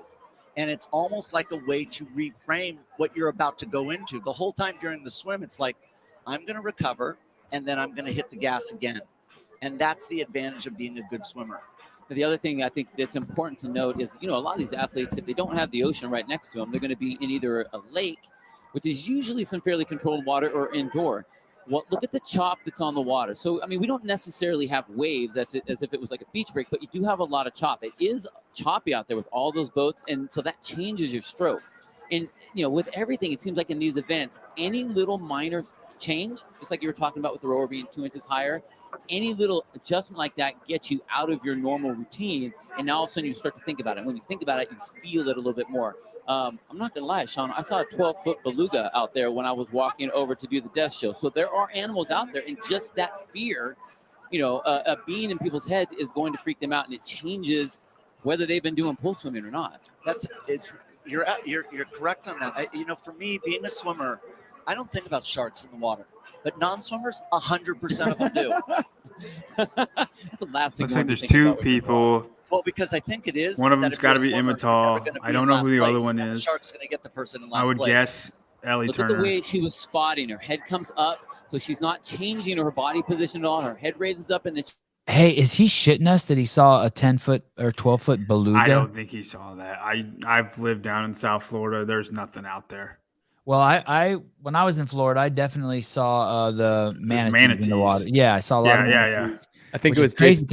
It was Jason Hopper, I think. That he saw that was instead of the beluga. Yeah.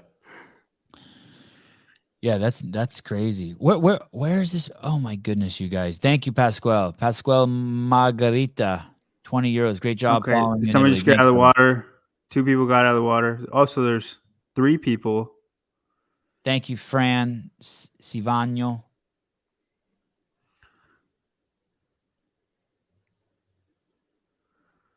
Let's see if we can find out who's in the lead here. A little hard to tell who is. That's Emma They don't know Tall, either. who Yeah. was Emma making Tall. her way to the runner. Emma was the first woman into the water after completing the row, the 2,000-meter row. Now she's got to do She's behind that girl. meters on the air runner, and Ellie Turner. Ellie Turner. She's got the last one in the sunshine. So she caught her on the swim. And she's a good runner, too. Wait, Ellie Turner caught Emma Tall? Yep. Their overall standings like they did with Australians, Now they have man. 2,000 meter run. It's first come, first serve. And they're right next to each other? Oh, on Will the Plummer right. has a great shot.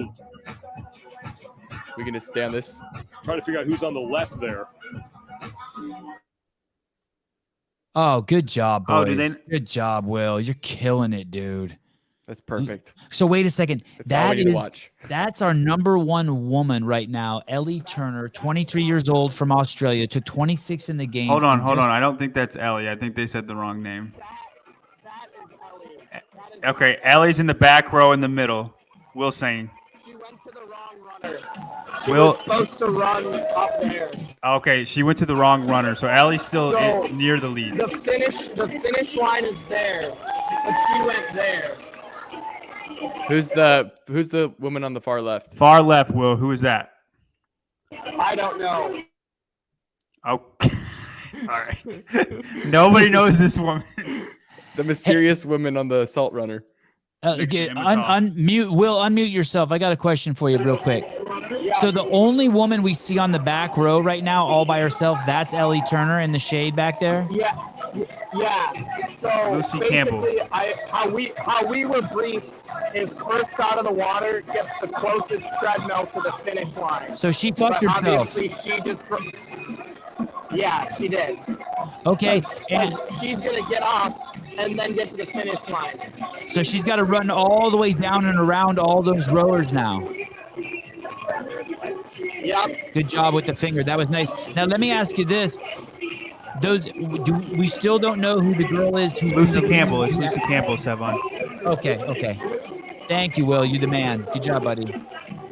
So it's Emma Tall, and then I believe the next is Paige Fowler. I don't know. Lucy. It would be good now. Now's a good time to have. Ellie Turner's in the middle. I don't know who in the back is. All right. Sevon, watch more Planks, More Dates YouTube video on Liver King. I think that's the guy who's like always like predicting whether people are on roids or not. Like the big old meathead dude with he's juiced out of his mind too. He was just on Rogan. Is that what you're talking about?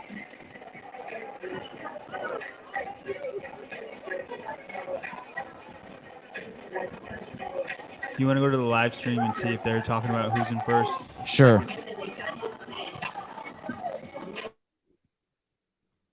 In the all black, looks very comfortable. I agree with you. Yeah, I mean, I think she's got I don't want to say she has a high cadence, compared to what Emma Tall has, but I love the tempo. She looks great.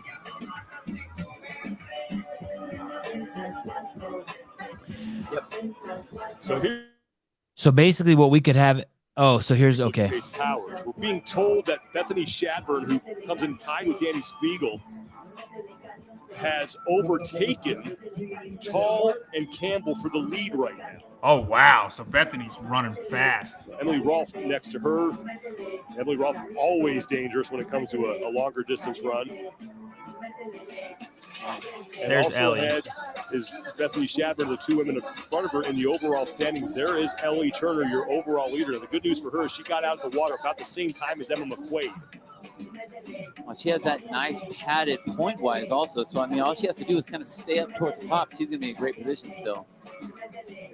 Just stay close to Emma McQuaid. She has great running very form. relaxed. Look at the head Yeah, position, the chin being parallel. Beautiful form. Look at the girl behind Ellie Turner in the green bathing suit back there. That's like how you run, like when you, like when you don't want to, like when you're at the beach and you're running up a hill, like to go use the porta potty or something. Yeah, Ellie's form is perfect. Her swing, where she's holding her head, everything. Yeah, her head doesn't even move, right? Yeah, and she has nice relaxed hands, but still firm. They're not flopping around, and they're not swinging too far. So that move that she did is kind of a rookie mistake. It is a rookie mistake, right? She's going to lose 5 seconds at least going around. Emily Rolfe is running probably the fastest from what I can tell right now. You say Emily Rolfe was running the fastest? Yes. Yeah. Yep. And she was the great runner at the games too, right? Yeah. Yep. Good job. So Will can hear us? Yes, very well. Yeah, it's better today.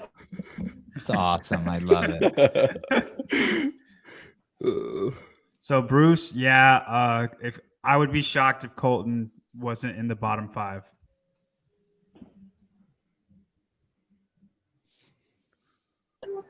So what happens is that you're going to blow out the quads. Landing on the ball of the foot is going to force you to be more quad dominant. Danny Spiegel was 8th out of the water, tied with Bethany Shadburn for 3rd. So Shadburn has a lead right now on Spiegel, trying to separate herself. So it looks like one of the runners, I don't know why, but she's not running. So one of the girls on one of the assault bikes is just walking. Is that what he's suggesting? No, she's not even on the runner. I think she was last out of the water. Or I don't know what's up, but she's talking to the head judge right now. Do you know who that is? What her name is? No, I can't. Okay. So it sounds like we have a man down. Like someone got Danny bit by looks a beluga. focused. Yeah, she's running well too, form wise at least. Oh, there's that drone shot. I want to get. Looks like she's running slower though.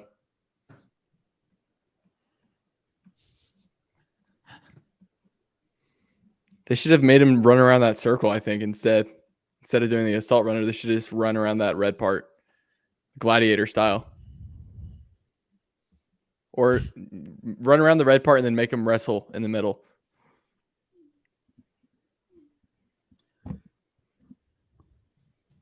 All right, they should be finishing or close to finishing.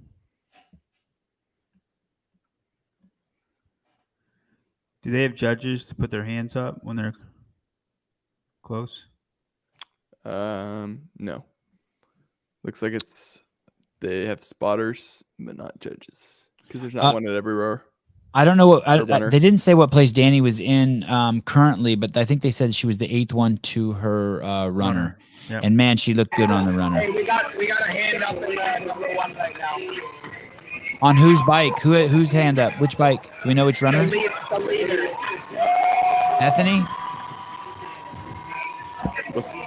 I said, who has the hand up? He goes, the leader.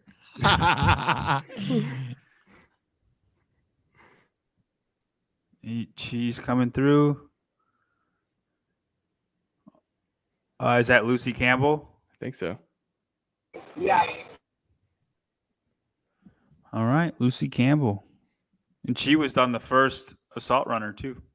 First one out of the water.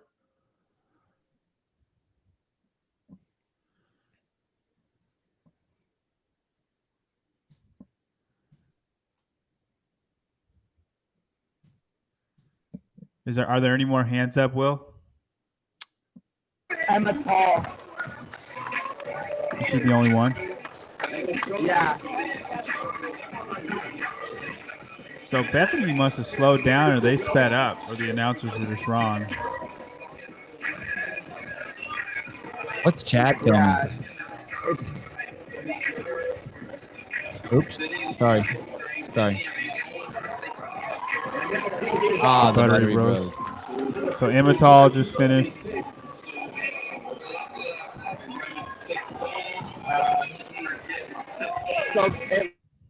Oh shoot! I neutered Will. Sorry, Will. I muted you.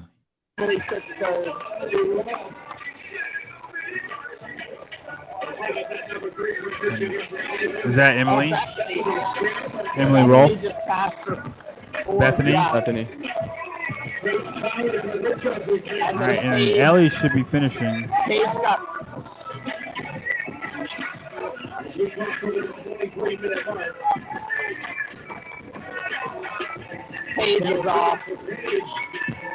We don't have any Powers. update. We don't have any update on the team leaderboard, by the way, on either men or women. Hey, Bethany's getting serious points on Ellie right now. There's like 30 women in between them already. 3 points right now. And Ellie hasn't come in yet? I thought Bethany was in 4th and Paige Powers just came in 5th. And Ellie hasn't come in yet? No, she hasn't. Yeah, but I I'm saying imagine a she'll be whole next. bunch of women are about to come off. Ellie's hand is up. Okay. Okay, Ellie's so hand she is won't, up. She won't. Yeah, and she has 36 points in lead. So. Yeah. Hey guys, I'm gonna run and make a cup of coffee. Please, Will. Haley Adams is gonna come on here in a few minutes. So if she pops up in the bottom, bring her in. I'll try to be back before she comes on. Please. It would be great to have her on If she comes on, I got you. if she comes on and you're gone, I'm running away.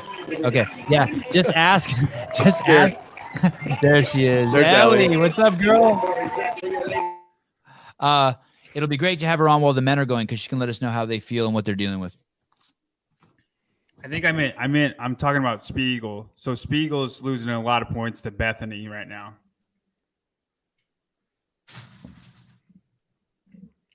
Oh, okay.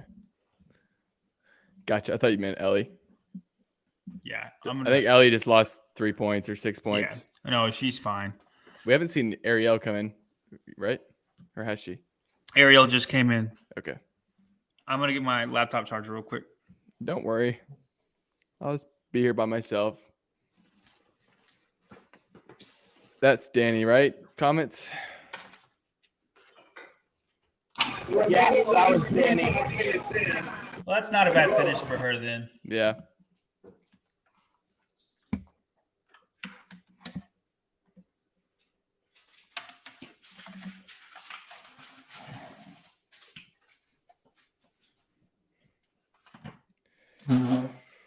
Hey, there's foot races right now in the finish. All right. Thank you, Lauren. Harry, it's okay. Comments? Do you have any questions for me or Will? Hi, Jordan Sapala. I don't think I really competed against anyone, but I appreciate those words.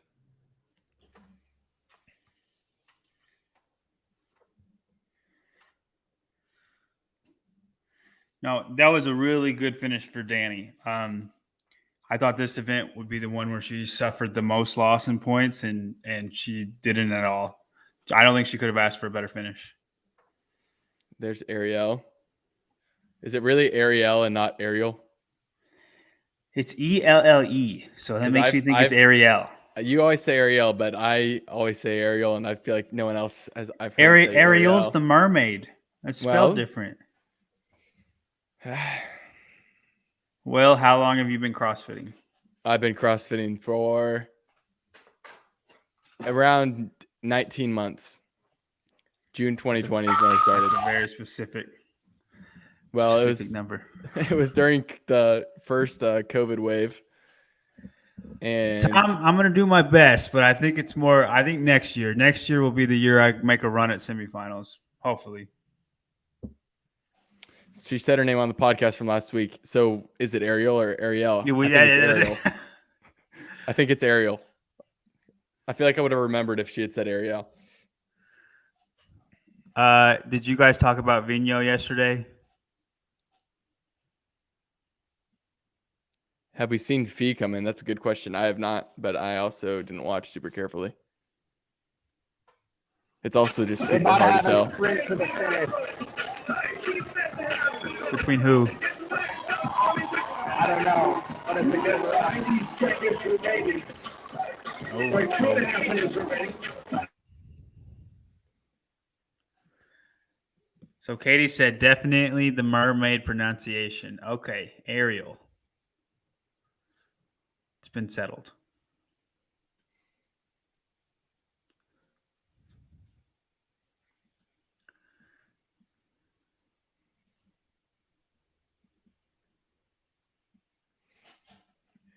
Ariel the mermaid. Who's that? I don't know. I'm going to check really quick on the leaderboard for you guys. Did they make any points corrections on the chipper? What was Brian saying about the chipper last night? For the Bayside chipper? Yeah. He said the briefing was very weird, or maybe that was Vellner that said that, and everybody, like the box had to be flipped every 12, and for some people it didn't. But I don't know how you can make adjustments on that. That's just bad communication with your judge.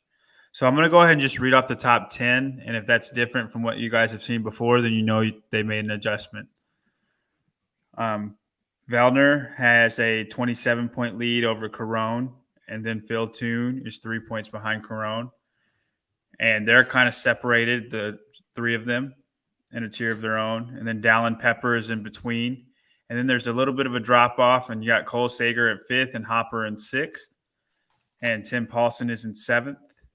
Samuel Cornway is in 8th, and they are all within 15 points of each other. That's 8th through 5th. And then Matt Poulin is in 9th, and Tyler Christoffel is tied with Scott Panchik for 10th. And then Colton Mertens is 12th.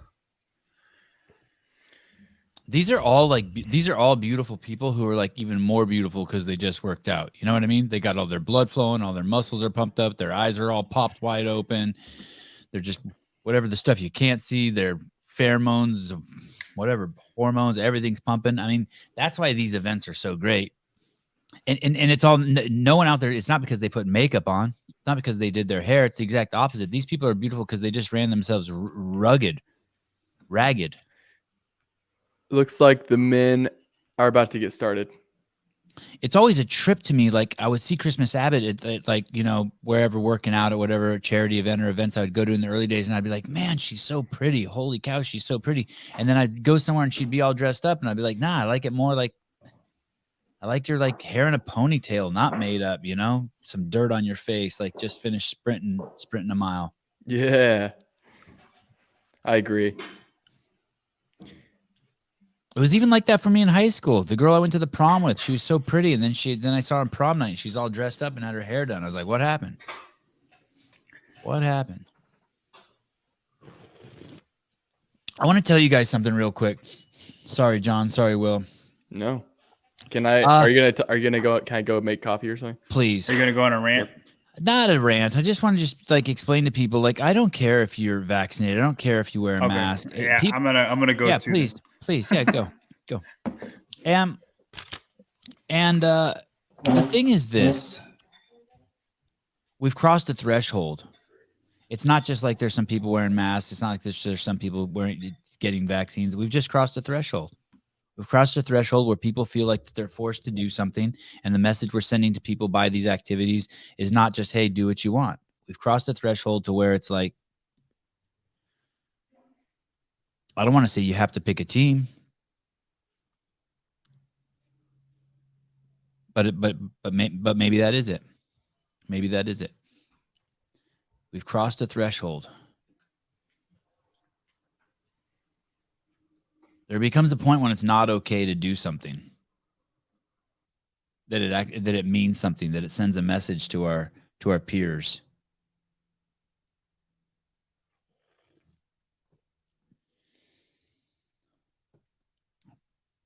Uh-oh. They've left me at the controls. Will hates it when I mess with the controls. I'm going to do it anyway. Watch this. Nope, not that button. Let's see. Let's talk to Sue. So I was joking with Haley Adams earlier when she was sorting through these goggles. I said it looks like the hardest part of the event for you guys is finding the goggles at the end. We got a nice smile out of her to laugh. How was Ellie Turner's mood when she crossed the finish line, Souza? Ecstatic. She looked real happy, and actually she looked like she just went for a stroll in the park, to be honest. Very fit individuals here. The boys were talking. Basically, she was 40 points behind or ahead of Bethany Shadburn, and she may have lost, not may have. She did lose some of those points because they're saying that Bethany Shadburn came in 3 places ahead of her. Up across the finish line? Yeah. Oh, really? I didn't notice that. I thought she was the first one across. Who? Ellie Turner? No, Emma Tall. Sorry, I had them confused. Excuse me. Yeah. It's okay. The announcers had them confused a little bit too, I think. Yeah, but yeah, you're right. They came across. Ariel Bloom did great in this one too. I don't know if you guys see, we got Danielle Brandon over here just hanging out with the crowd. She's with Bethany Shadburn right now. Hey, is it getting more crowded as the day goes on or less crowded? Oh, yeah, more crowded. There's a little shift out now, but these have been completely full the whole entire time. And what I mean by the whole entire time is since 10 o'clock Eastern time this morning.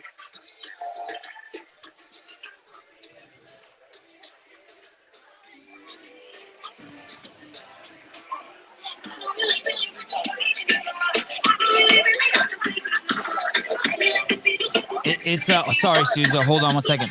It's like this. It's like this, Roland. There's like two things going on. Like normally, like in a everyday world, like I don't care if you're wearing masks, but I go into this. Oh, never mind. Forget mask talk. Look who we have. Haley Adam. I can't see anyone. What? You can't? Wait, What now can I you see? What can you see? I can see now.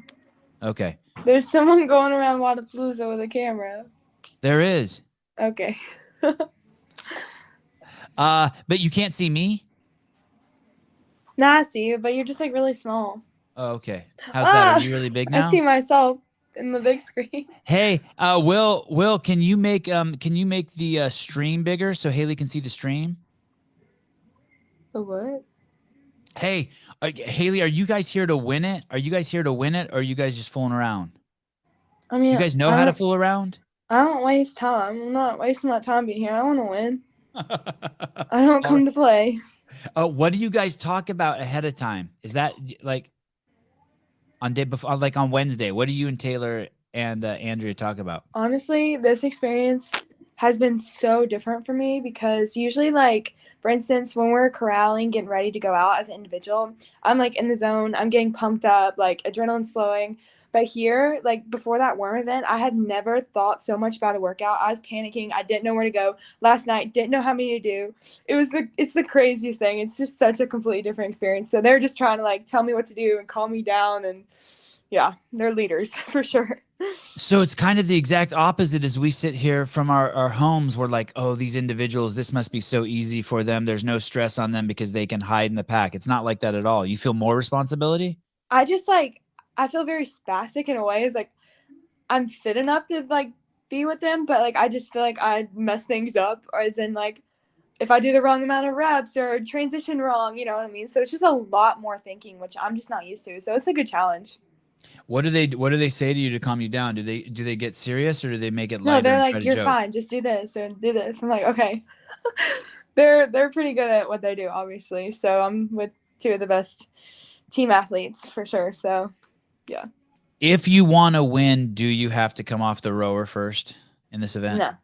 No. If you have bad swimmers, then it doesn't matter because the swim, I mean, people aren't that far behind you on the row, right? So if you're not a great swimmer, then I don't think so. I think it's all on the swim and the run and just staying with the pack on the row. But what about that bottleneck that can occur? Like you guys avoided the bottleneck that occurs at the ramp. Doesn't that lose you 10 or 15 seconds? Yeah, it could. But the thing is that everyone's kind of in that pack too. But yeah, I guess that's a good point. But still, I think if you're a fast swimmer, that it doesn't matter. And you can kind of dodge people. Do you talk to the boys during the week? Like, do you talk to Luke and Rich and Chico? I mean, we're together all the time. So, of course, it would be weird if we didn't talk. So. Like, do you guys have your meals together? I mean, like, is it like, okay, guys, we're going down for breakfast and the Mayhem team goes down there? I mean, it's not really casual? like that. I mean, we had like dinner last night, but it's not like, oh, we're going to eat breakfast, lunch, and dinner. You know, sometimes we need our space because we get a little sick of each other, but it's okay. Hold on one second, Haley. Let me see what Sue's got. What's up, Souza? I just wanted to let Haley know I wasn't creeping on you. Sorry for getting close up and personal with the scrape on the knee there. I didn't mean to scare you away, Haley. But There's literally a chunk out of my knee. I thought maybe it just like a cut. There is a chunk out of my knee, and I couldn't tell you what happened. I didn't fall. I didn't cut my not that I would have known if something hit me. I don't know what happened. You think it was from the dock? It looked really unstable as you guys were coming into the water. Did it feel as unstable as it looked? That's actually the best it's been throughout the years. Last time I was here, it was really hard to get out. Like those were some of the best photos, seeing people like trying to roll their body onto the dock. Well, thank you, Susan, for not creeping on Haley Adams. Thank you, Haley. Yeah. Bye. Is it when you say it's a chunk? Is it anything that's going to bother you the rest of the next 2 or 3 workouts? No, I'm so used to getting like random stuff all over me. Like I think I have a bruise. Like hold on, which way do I do this? Like just a random bruises on me. Yeah, that's a serious bruise. I don't know where it comes from. I've got like I saw everyone's like pig stuff on their chest, and I was like, mine is probably the worst. I don't know why all this happens to me. Yeah, we got a close up of Rich and DeChico's Yeah, our mine's stream. worse for sure. But I'm like, Wow. I don't know. It just happens. Haley, we got Jason Hopper on the screen here next to Cole Sager. What advice would you give to the rookie now that you're a seasoned veteran? What would you say to this guy? To Jason? Yeah. For this workout? Yes, ma'am. It's definitely not one on the row. You kind of just want to stay on the pack on the row, but it's definitely one on the swim and run. But make sure you stay calm during the swim because it is a little bit choppy if you're not a super comfortable swimmer. Yeah. Any buoy advice? Like so I guess there was a debacle in the men's heat that the guys from Australia went around the wrong buoy. Is that hard? Is that an easy mistake to make or? I don't know how that happened, but I just saw a blue buoy and because they said blue buoy multiple times. So it's a nice way of saying they really messed up or didn't listen.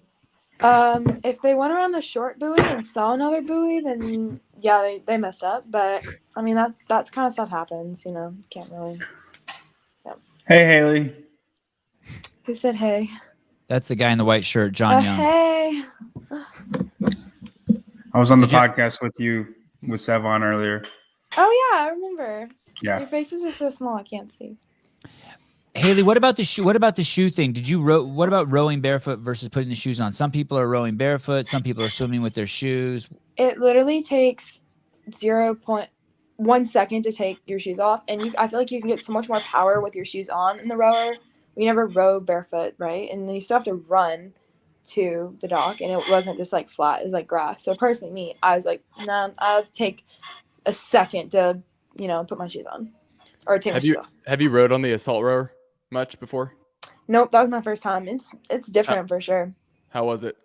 Yeah, it's definitely a little slower. Like you feel like you're rowing faster than you are, but you're like, oh man, and it's just like I feel like it's just harder. Have you ever rowed on like one of those rowers at a hotel, the like Matrix ones? No. Okay. I was gonna see if it felt more similar to that than the C2 because No, they feel awful. Yeah, it definitely was something I'm sure that's going to keep showing up because it was hard. Hey, Haley, is that something now Rich will get one of those for the barn? Like, okay, we need to have one of those? I could see it both ways of him being like, nah, or yeah. I guess we'll see. It's amazing how confident you are that, like, you know the rower is going to be different ahead of time, but it's like, hey, we're going to get it done regardless. Yeah, I mean, it's not really my problem. And do you feel that way about the Echo assault bike too? Like in competition, you really don't care which one it is. You'll show up and kick ass no matter what. I actually prefer the Echo bike just because that's what we train on the most. And I feel like it is harder. So I am glad that we train on that more so that I am excited when it like comes up. As you're walking off, we saw you taking a bunch of pictures with people, the fans, the everyday people. Is it getting, were you at Wodapalooza 2 years ago? In 2020, yeah. Is it significantly more people giving you attention now than before? It's way different. Yeah. Do you prepare so you prepare for events? Do you prepare for that? Like, do you tell yourself ahead of time, okay, before events, I'm not going to talk to people. After events, I'll give all the time I can. Is there anything like that or no? I mean, as I'm getting ready for events, like I just hope that people are respectful of like our space and trying to warm up, which most people totally are. And afterwards, like I know that so many people support us and want to watch us and just want a quick photo. So it's like, just, be nice, be a good person. And, it might make their day. So I always definitely try to make an effort and do that. Is it weird to be with two, like, so the individual athletes get significantly more attention than the team athletes, right? I guess. I don't really know. Well, then maybe this question is not going to make sense to you, but is it weird out there? Because you're out there with Taylor and Andrea Nisler, two women that I'm sure that you, maybe look up to is not the right word, but you have a ton of respect for, and that how amazing they are, and you're and then you come off and all eyes are on Haley. I mean, I think it's kind of the Rich Froning phenomenon. I guess that happens to you when you're with Rich. You're like, wait a second, I'm Haley Adams, but then you're with Rich. They have questions about his beard instead of you. Yeah, I mean, it isn't. I don't really think about it, I guess. I mean, those two girls are literally some of the fittest girls that I know, too. And they're CrossFit Games champions, so they deserve just as much recognition, I think. As you play around with this team, have you ever done team before? Actually, I did team once in 2019, and it was on a 4-person team. We got Hopper in the lead here, just updating people on the event. Just finished the row. Nice. That is nice. So I that's would a love good. this I mean, event he's as an individual. say that Yeah, again, somebody Haley? somebody asked me how you would do in this event in this field for individual. They wanted to Yeah, see I you would love too. this event. No fear of the water. Haley's a Mm-mm. great swimmer. I'm not the best swimmer, like out of everyone, but I'm like always, I guess, up there if that makes sense. So I'm like just enough to kind of keep a striking James distance. Sprague. Haley, did you think the swim was disproportionately short to the other two implements? Yeah, it should have been, I think, like 500 or maybe 400. See, it Hopper takes missed the half a ban on second both to his take your shoes. shoes off. Yeah. So there's James Sprague in second. I think James at the Sprague moment. is going to win this event. He's an extremely come on, good dude. swimmer. Half a Haley, second, just Haley. See, Half a he's second. very- rookie mistake. You need to make sure that your shoelaces are loose and like they're not tight. Rookie mistake. Right when Haley said it doesn't take any time to take your shoes off. Well, that is if you're smart and you don't have socks on and you keep your shoelaces like loose. Like you need to loosen them before. He's 18. That was a Happens. nice splash. Some of the women would just jump and like hands up, like cannonball Well, into to be the quite water. honest, like I didn't want to be the first one to dive because I never know how shallow it is. So I was like, well, I'm just gonna dive, I guess. That was classic right there. It only takes a second to take the shoes off. It looked like someone had tied his legs together. He looked like he was going to fall over. That's a rookie mistake right there. I've done that before too. Does any part of you, now that you're on this team, be like, oh, maybe I should take a year off from individual and play with this team stuff? There's not an attraction. No. Nope. I am not a team person. I just like to be responsible for myself, like even in that barbell workout, I was so worried that I was going to those girls are so strong. I was so worried that I was going to let them down. I'm like, at least on individual, I can just take care of myself. If I do bad, it's on me, not anyone else. So. Do you think it's a better time spent coming here with Taylor and Andrea than if you would have spent a week at home training? What would make you a better athlete to win the games next year? I think that, this weekend is still a good weekend of training, right? Like, I've been going pretty hard last few weeks. I'm on a pretty gnarly squat cycle. So it was kind of good, shake things up. It's been snowing in Cookeville, so get a little bit of fresh air. I definitely don't think me going indie, as much as I did want to go individual here with these workouts, that definitely would have not been the move. But I think doing team here is totally fun. It's a good training weekend. Oh, why not? Why not go indie here? I just don't think it sets me up for a good rest of the season. Like, I hit road pretty hard and then took some, downtime, and I've been really working on my strength and stuff. So I just didn't want to be peaked for Wodapalooza. For physical reasons or mental? For physical reasons or mental reasons? Physical, right? Like, I want to be doing this for a long time. So I think that obviously the goal is always the CrossFit Games. So I have to look at this and be like, is this going to help me, podium at the CrossFit Games? How different is it physically? There's that picture of you and Andrea and Taylor. Maybe after the what event is that, where they're on the ground and you're just kind of smiling at the camera? How different is it when you're competing as a team? Are you like, oh wow, I'm not even close to as tired after the events? No, there's definitely been some hard workouts, but there's also some workouts that I'm good at and some workouts that they're better than me at. So it just kind of, just depends on the event. But it definitely is a good training weekend. I'm getting some good fitness in. I think they just caught Andrea at a really bad moment. I don't think she was suffering. I know, that poor bad. thing. She literally just finished. She was doing the last 30 seconds on the pig. It just. Haley's like, I've been resting this whole time. That was a fun event. I would have loved to do that event as an individual. This guy, Jim Lubanaski, this guy's doing Murph every single day for 365 days, by the way. And he says, you could tell Haley's been working on strength when she was cycling those kettlebells. Yeah, you were rocking those things, huh? Thanks. You weren't bringing them to your shoulders like a lot of people were. You were going straight up with them. My teammates weren't, so I didn't want to be the one to hold them back. That's what I'm saying. I'm like, they're doing this, I'm doing this. So pretty sure James has passed up Hopper in the water here. And what were you saying about James Sprague? Why is he such a good swimmer? He was a swimmer in high school? I can see them outside of my window right now. You can? Yeah. You see who's in the lead? Can you give us here? Show no, us a different I'm just viewpoint. I don't know how to turn this camera around, but Hey, Haley's joining the Haley's podcast on the Sevon team. podcast team. Huh? You guys fly there from Cookeville? Yeah. You guys all longer jump on? drive. You all jump on the same flight? Yeah. There were like 12 of us. Wow.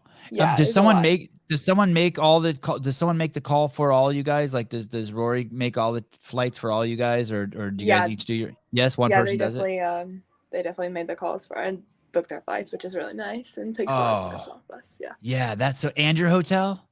Mm-hmm. They took Oh care my of us. goodness! Yeah. So it really is Mayhem Team Mayhem Empire, Empire Mayhem, Mayhem Empire. Yeah. Wow. You got some. Oh man, that's good. That's a good I'm watching life. them right now. Who's is that Taylor Self maybe? Someone was saying he's very far up there. Yeah. Behind James Sprague, and then I don't know who the guy in the white cap is. Oh, there's someone like out there floating on their back. If you see a really bright reflection in the water, it's probably bouncing off. Taylor's Hey, is that a bad sign, Haley? If someone's on their back? I mean, Taylor. if they're not really moving, maybe. Oh! I can't get up the ramp. That's what I was terrified of. Last time I was here, I was literally rolling on the ramp. There was a great photo from that. Is it slippery? It wasn't slippery. Well, I was being very careful because I wasn't trying to eat it in front of everyone. Like going around the corners, Facundo was like, Haley, be very careful. It's very slick. And I was like, well, okay. So I just went very slow around the corners. So I was like, I'm not falling out here. Hey, if I was in this event, I would be wearing the shorts that Taylor Self's wearing. Who is that? That's the bald guy. Those are the one James Bond wore in like Casino Royale when he comes out of the water. Wow, yeah, there's a crowd of them on that dock. Hopper's fourth. Was he fourth on the runner? I see that right? Hopper just checked the medical lady. Did you see that? Hopper's just getting out. He's just getting out of the water, John. Just getting out of the water. So who's in? There's Vellner. James Sprague. Ooh, Vellner just slipped around the corner. That's what I'm saying. Yeah. They run. I said, I'm not running. Boy, they look tired on this getting to this. Hey, look how blown up Vellner looks. Do you get blown up from the swim, Haley? And I see people shaking their arms out. I'm pretty good at like recovering on the swim. Like had a high heart rate going into the swim just from the row. But I can like recover pretty well in the swim. So there's Samuel Cornway is to the left. I think that looks like Saxon or Spencer. Where's Sam at? He is like 6th or 7th on the runner. Dennis O'Lari, thanks for everything, guys. I hope this helps with Haley Sevon podcast salary. Yes, we'll send that $20 right over to her. What does that mean? So someone just gave $20 and they're saying that you're part of the Sevon podcast now, so I have to pay you. But this job doesn't pay so good. You should stick to your. The next event you guys do, you, Taylor, and Andrea should wear a Sevon podcast shirt. Yes, this is a team shirt. We should wear something crazy, like when Andrea wore goggles at the Mac. During one of the events, she did that. Yeah, she wore goggles because it was like a fundraiser for Mayhem Mission, and people were betting how much, like, if she would wear goggles, they would just keep giving money. Yeah, dude, that turn is really dangerous. Another Phil guy Toon. That's what I It's a said. bad event for Phil. I was like, I'm not eating it on this. What is first place pay here for this event? $100K, I think. Yeah, Haley. Now, how did that? I'm looking at these girls, and I'm like, man, that's a down payment on a second house for you, Haley. You noticed she knew that answer very quickly. Again, the main goal is the CrossFit Games. I don't know. I don't know about that. You're a young woman who already owns a house. You're half the age I am, and I didn't even own a car. I owned a dog when I was your age. I have 2 cats. Yeah, and you own a house too. I don't have a dog yet. What would you do if you would have won that $100,000? Here, would you buy another home? Save it, invest it. What would you invest it in? Couldn't tell you because I don't know anything about that stuff. I just listen to what people tell me to. You know something. So Mertens is on the runner now. He's in the back row. I'm here watching. Have you stood next to Colton Mertens, Haley? No. No. You should Is do he that. out? Is he competing? Yeah. He is. Cool. He's let me see, pull up the leaderboard. I mean, he's surviving right now in this event, but he's got competing in other events. He's got a 20th, a 4th, a 3rd, and a 33rd. So you're hydrating? Yeah. I mean, I drink enough salt water out there. Before we let You did drink a lot of salt water out there? Yeah, it was very toppy. Like enough to get sick? Hope not. Yeah, me too. You would know this better than most, I think. Would it be better to run just on outside on a regular road, or the assault runner on a rolled ankle? Because Dallin rolled his ankle, and we were curious how hard this run was going to be for him on the runner. He rolled his ankle? Yesterday. And last night's event. I would rather run for sure on a treadmill than an outdoor surface if I have a rolled ankle, because then it's more, speaking from experience, it's subject to roll again. So I don't run outside anymore, basically, unless it's a track. And on cue, they showed it right as soon as you were talking about it. That's down. Yeah. Is he limping? It looks fine. Yeah, then he's fine. You guys are so much more fun to listen to than the other coverage. Good luck, Haley and Mayfem, for the rest of the events. Who came up with the name Mayfem? Also, it bothers me so bad. They don't say, or sometimes they don't say Mayfem. They say Mayhem. I'm like, it's Mayfem. And a guy in the comments, like I had like a post, and we picked that one. It was either that or trash cans. What do you mean? I don't get it. Trash cans. Taylor and Andrea have this joke of like calling each other trash cans and like taking photos of trash cans and saying it's the other one. So I was like, let's just be trash cans.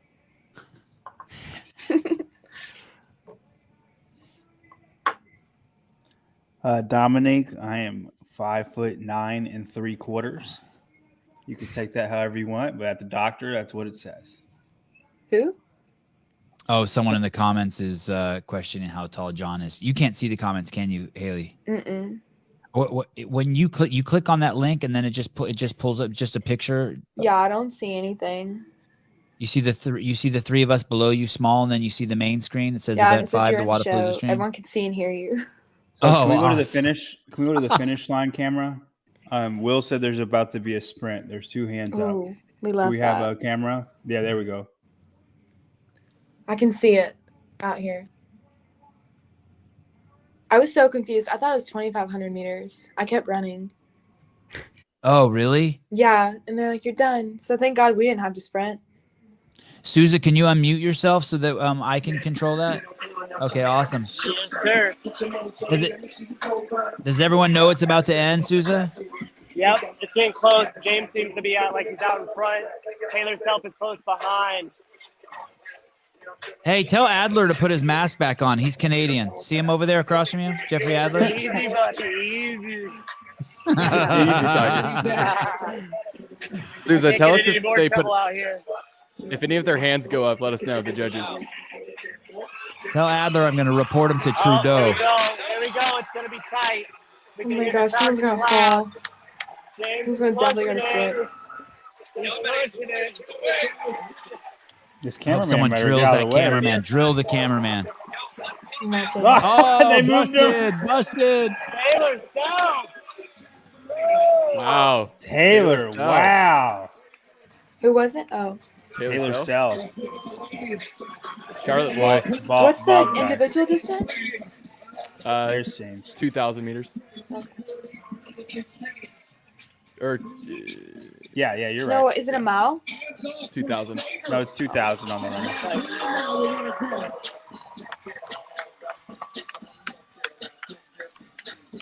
I immediately Who is that, Matt?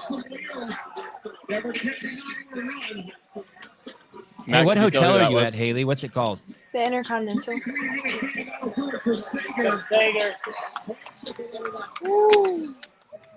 Oh, a pan chick. A pan chick. Saxon. Way to go, Taylor. He blew you off. Oh, Hopper. Control yourself. The judge immediately takes off his chip timer. Did he fall down on his face? He just tackled everybody. It's not worth getting these. He got a butt slap from Taylor Self.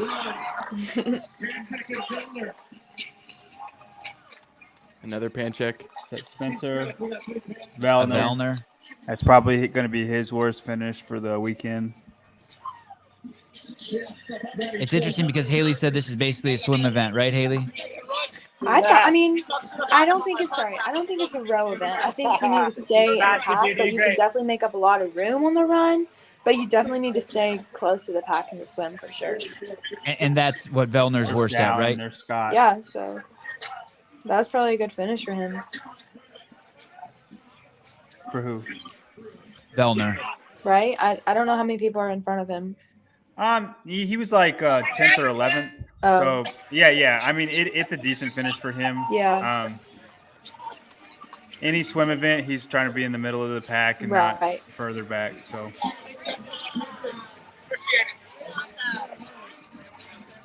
Oh, look at his assistant quickly gives him some food.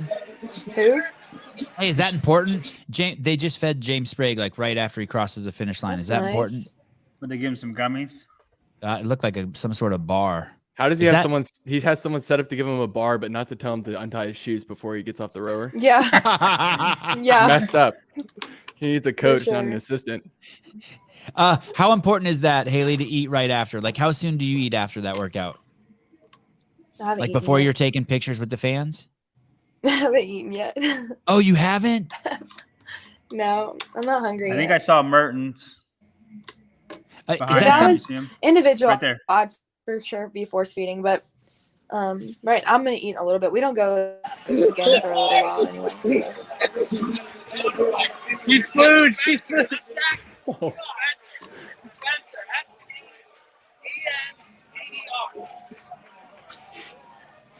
Some good job, crunchy guys. love. What is that? Is that water in those? What is that they're eating? Water. That is just water in a tube like Well, it that? says like hydrogen gas or something. So I'm like, how many of these can I drink? Am I gonna like a gas? It's either that or Monster water. Zizumbo says, "Eat up, Haley." I will. So Haley, what will you do between now and when is your next workout? How many minutes between now and I your think next it's like workout? 8:30 or something. Past my bedtime. Oh. And it's 5:06 p.m. where you're at now. So so what will you do for the next 3.5 hours? Probably get on Will you TikTok. sleep? Will you sleep at all? No. No. All right. Hey, thank you so much for coming on. You're awesome. Yeah. On behalf of the 750 people live right now, I'm sure they're just tickled that they got to see you, hear from you. It's like it's a cool behind the scenes thing. Anytime. Okay, girl. And we'll then maybe be careful what you say because I'll bug you again soon. I didn't even have your number, so. Oh yeah, I forgot to tell you guys this. I text her and she writes back, "Who is this?" Oops. It's better than what Laura Horvat said. Sorry, She said don't text me again. No, she didn't. She didn't say that. I'm joking. Just really close to that. Yeah, close to that, but not that. All right. Thank you, Haley. All right, guys. See you, Haley. Well, Bye. Bye. What a good sport. Good sport. So that actually, I think, was a pretty good finish for Colton, too. I don't know where he finished, but I think he was ahead of 10 or so guys. Yeah, there he is. Colt Mertens, Griffin Raleigh. Oh, so people are still going, huh? The crowd's getting crazy, cheering on the final people. Anthony Davis is still going right now.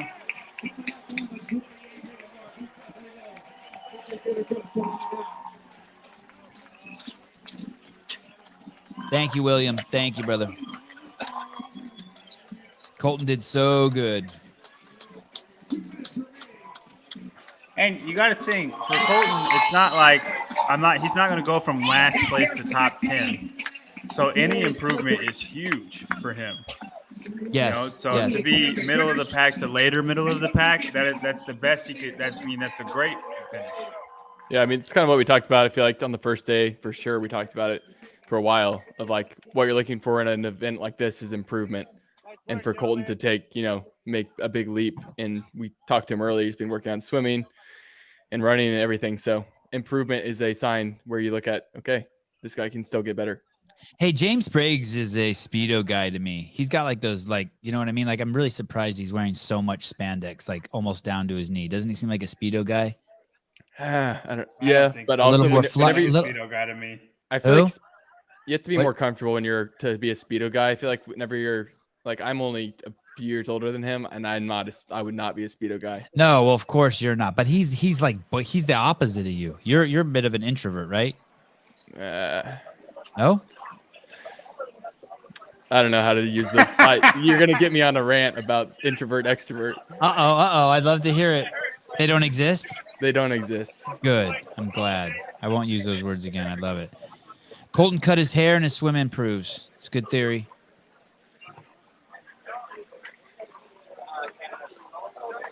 So, did Hopper swim to the wrong place? I don't What know. makes you say that? There were a couple comments that said he swam out to the bay. Yeah, he I don't did. know. And actually caught him talking to his wife about it. And she goes, I think you went the wrong way. Or at least I think it's his wife. Maybe completely wrong about that. But he was talking to somebody new here, and he said, I couldn't see. It was hard for him to see. So that's why what ended up happening with the mix-up with him. Because it lost him like 7 places. Yeah, he didn't seem too happy about it coming across the finish line. Execution. Which Taylor. Oh, can we watch the stream? Taylor's Yeah, bring about to up go on. Ikea. Let's switch over to the stream. Taylor, you were able to pick up your first event win of the weekend. What was it about those movements that made this event so great for you? I've done a lot of swimming. I wasn't a swimmer. My sister going to college, so I spent a lot of time around the water. I'm pretty good on the rower, so I just knew I could hold an uncomfortable pace, kind of stay in the hunt, not get caught up in the middle. He winked at me. I noticed the ramp was pretty small, so I didn't want to be caught in the middle of the pack, and then do a lot of running too. So I knew I could get on the runner and hold a pretty uncomfortable pace and just, kind of keep it level through about 1,600 and then pick it up pretty hard for the last 400. But yeah, it felt good. You were 2 spots away from qualifying in your first year competing for the CrossFit Games. What does this do for your confidence? I knew I was good at this, so it's good for the confidence to get an event win. There are a lot of things I got to work on to get better to be good enough to qualify. So that's just all I'm focused on. Just trying to get better at the things I need to work on. You're going to the games, And buddy. in this final run, you were in second behind James Sprague coming into that run. That final push, what was going through your mind and how did you feel in that final sprint? I knew I can push hard. I didn't know how fast he was going, but I just looked at my boss was telling me to go hard. And, I just have a lot of people here that care a lot about me. So it helped having them in the stands, pushing me hard. Thank you so much. Yeah, Taylor. Yeah, Big baby. win for Taylor Self to open up the third day of competition. John King, thanks for the loot, buddy. Seriously, whenever you guys do that, I feel like I can't give you guys enough time to say thank you. On behalf of all of us, thank you so much. Makes me think, man, maybe we'll do the Granite Games. Maybe we'll bring all this money together and send someone to the Granite Games. You guys are awesome. And of course, we always have to thank, always. Grass-fed beef organs. A mouthful of meat. And the reason why we have to thank them is basically I just take those supplements, and I've reached out to the owner of the company about a year ago, and we became friends through texting and just through a couple phone calls, and I still kept my subscription for them on Amazon. There's no, I don't know, I just like him, and I just like what I learned from him. Oh, is Jason's back? Is that Jason? Hey, bro. Can you hear me? Hold on, I'm explaining my relationship with Ancestral Supplements. And so as this event was going on, I was like, man, I wish we had the money to send someone there. And I mentioned it to the owner of Ancestral Supplements, and he said, yeah, I'll absolutely chip in. And here we are. And then Will just put these graphics together. Will did all of this. Grass-fed, the Liver King. Jason's not even real. That's just AI. That's an analog. That's just a bot, a Jason bot. And they picked up my voice too. Yeah, all good. What's up, guys? I just want to jump back on for a little, about 20 minutes before I have to head off and go do some stuff with the family. But want to jump on, see if I could, You can add any value. You can add a lot. We just had Haley Adams on when you were gone. Oh shit! Well, hey, I can't compete with Haley Adams. You cannot. You cannot. Dude, she's so cool. She's so trippy. She's so unique. Don't you guys think?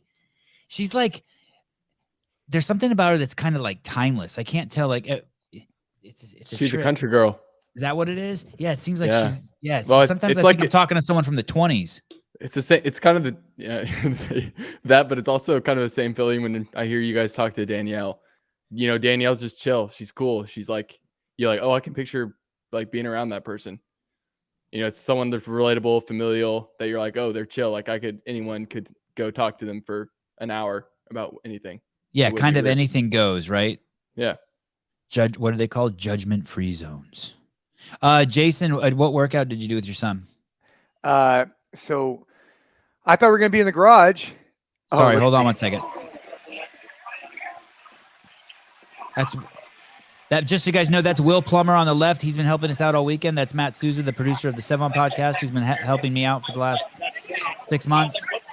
That's Chad, the photographer who we met through Instagram, who's been absolutely killing it. Wow, that's a nice setup, dude. That is pimp. That is pimp, baby. Manfrotto in the phone holder in the cold shoe mount. That is nice. But yeah, sure. Oh, it is a knockoff. I saw the red dot. And where's our Heidi? Where's Heidi at? Do we get to see Heidi? There she is.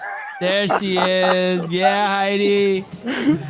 What's up, girl? What's up? Hey, how was the event from where you were standing? It was good.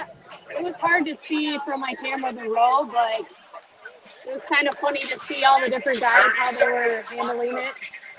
Hey, did you see around one of the turns there when they were running in from the water, we saw a bunch of guys slipping. Did you witness any of that? No, because I was at the beginning. She's at the row. Okay. I was at the row, so they weren't wet yet. They were just sweating. Like, I got a couple sweat drops, that's for sure. That's pretty close. Do you know whose sweat you got on you?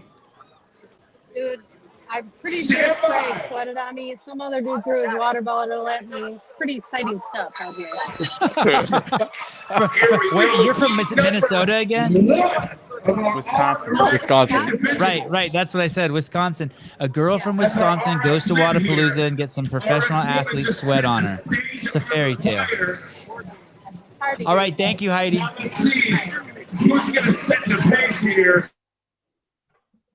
Every year we'll get better. Hey, oh, Patrick. look at that. You know who Patrick that is, Clark. huh, Talipa? Yeah, Ron Ortiz. Yeah. Yeah, look at him.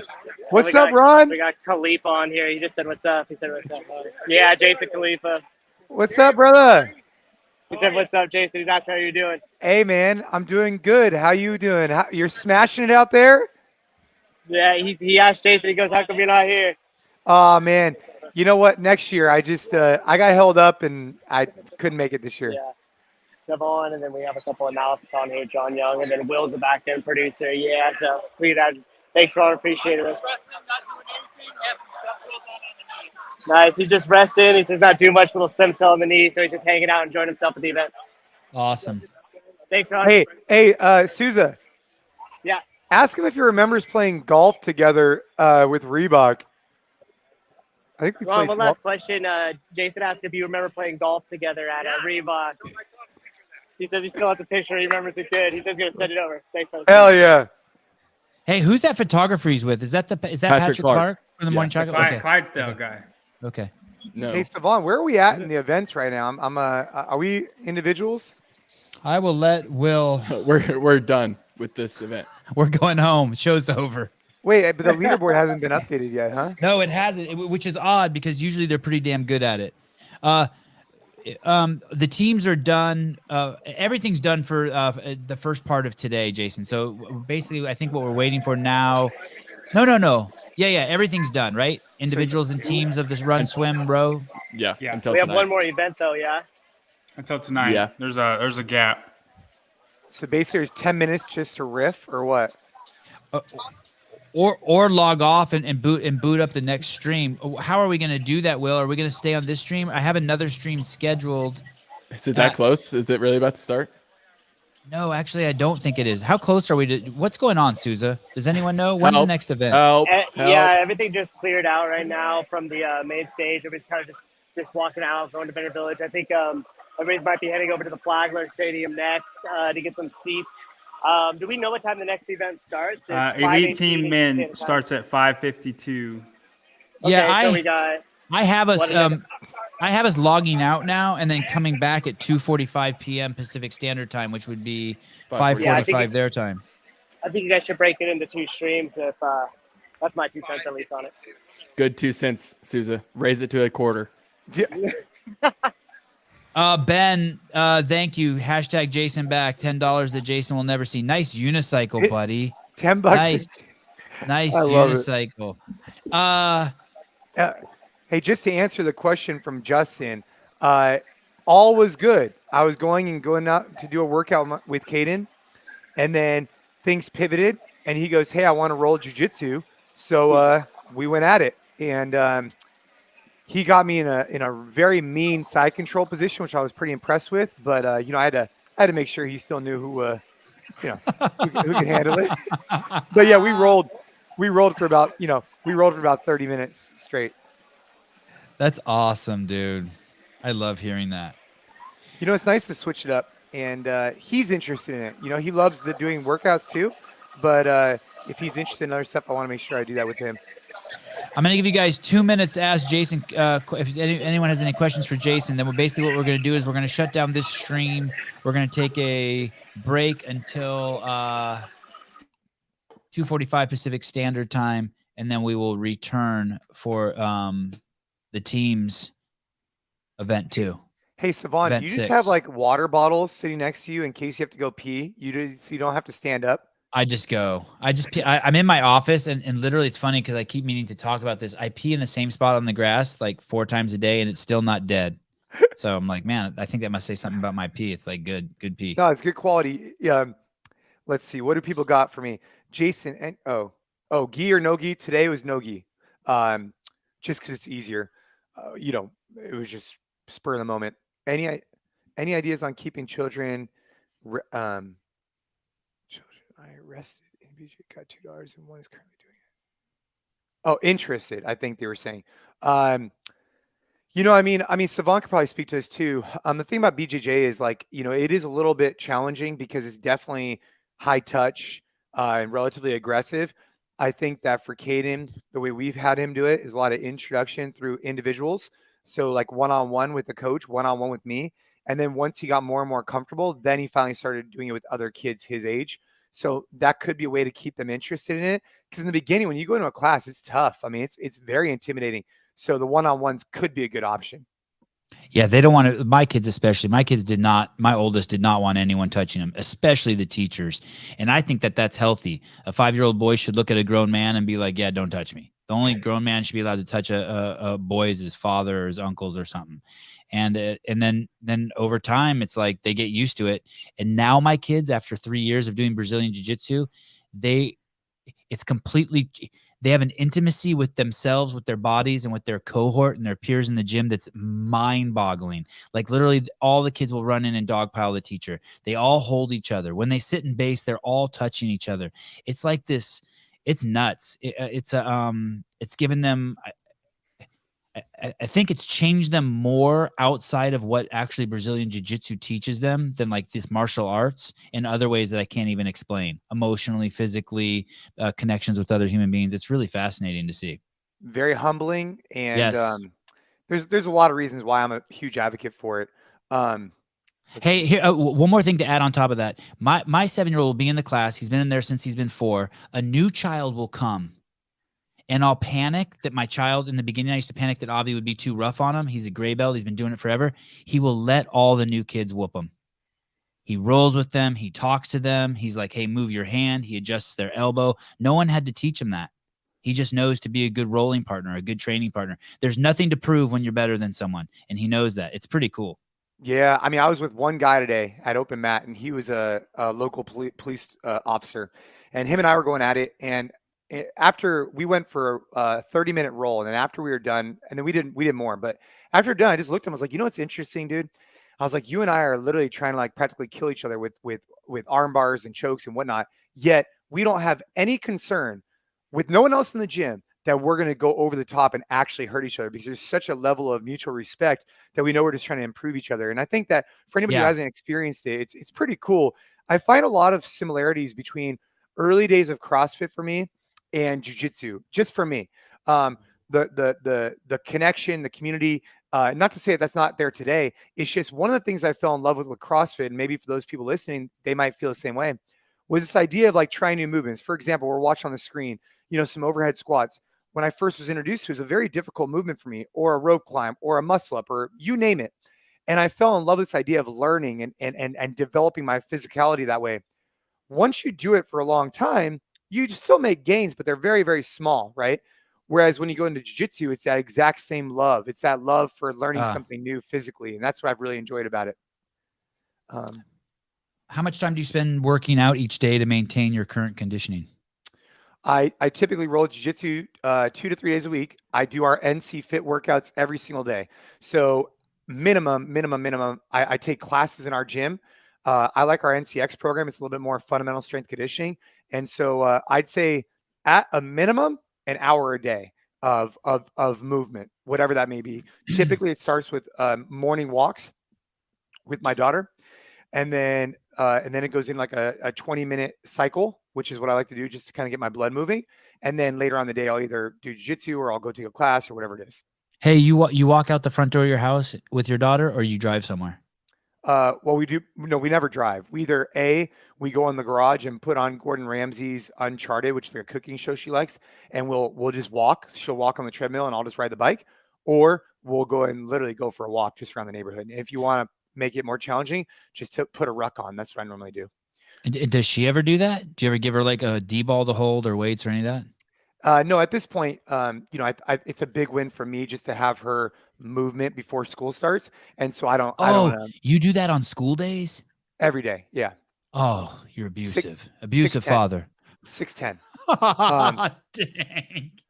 So yeah, So do you walk to a coffee shop or anything where she gets like some eggs or a hard-boiled egg or something fun? There's no treat. Just walk with dad. Yep, 6'10". Oh, man, you're making me feel good. For any parents listening, I actually really like this idea of the Gordon Ramsay, which is, and you could put on whatever the hell you want, right? But the Gordon Ramsay is really cool because you can watch it. Typically, we'll do 20 minutes, and it just flies by, right? And all it is just a way to put points on the scoreboard for the day, feel good, get the blood rushing through. It's not considered like a workout; it's just considered movement. Jason is so easy to listen to. He should commentate more often. When Jason wanted to get on the L1 team, I remember that I feel like, and correct me if I'm wrong, Jason, that there wasn't a lot of respect for him. Like people were like, no, this guy can't do it. He can't do it.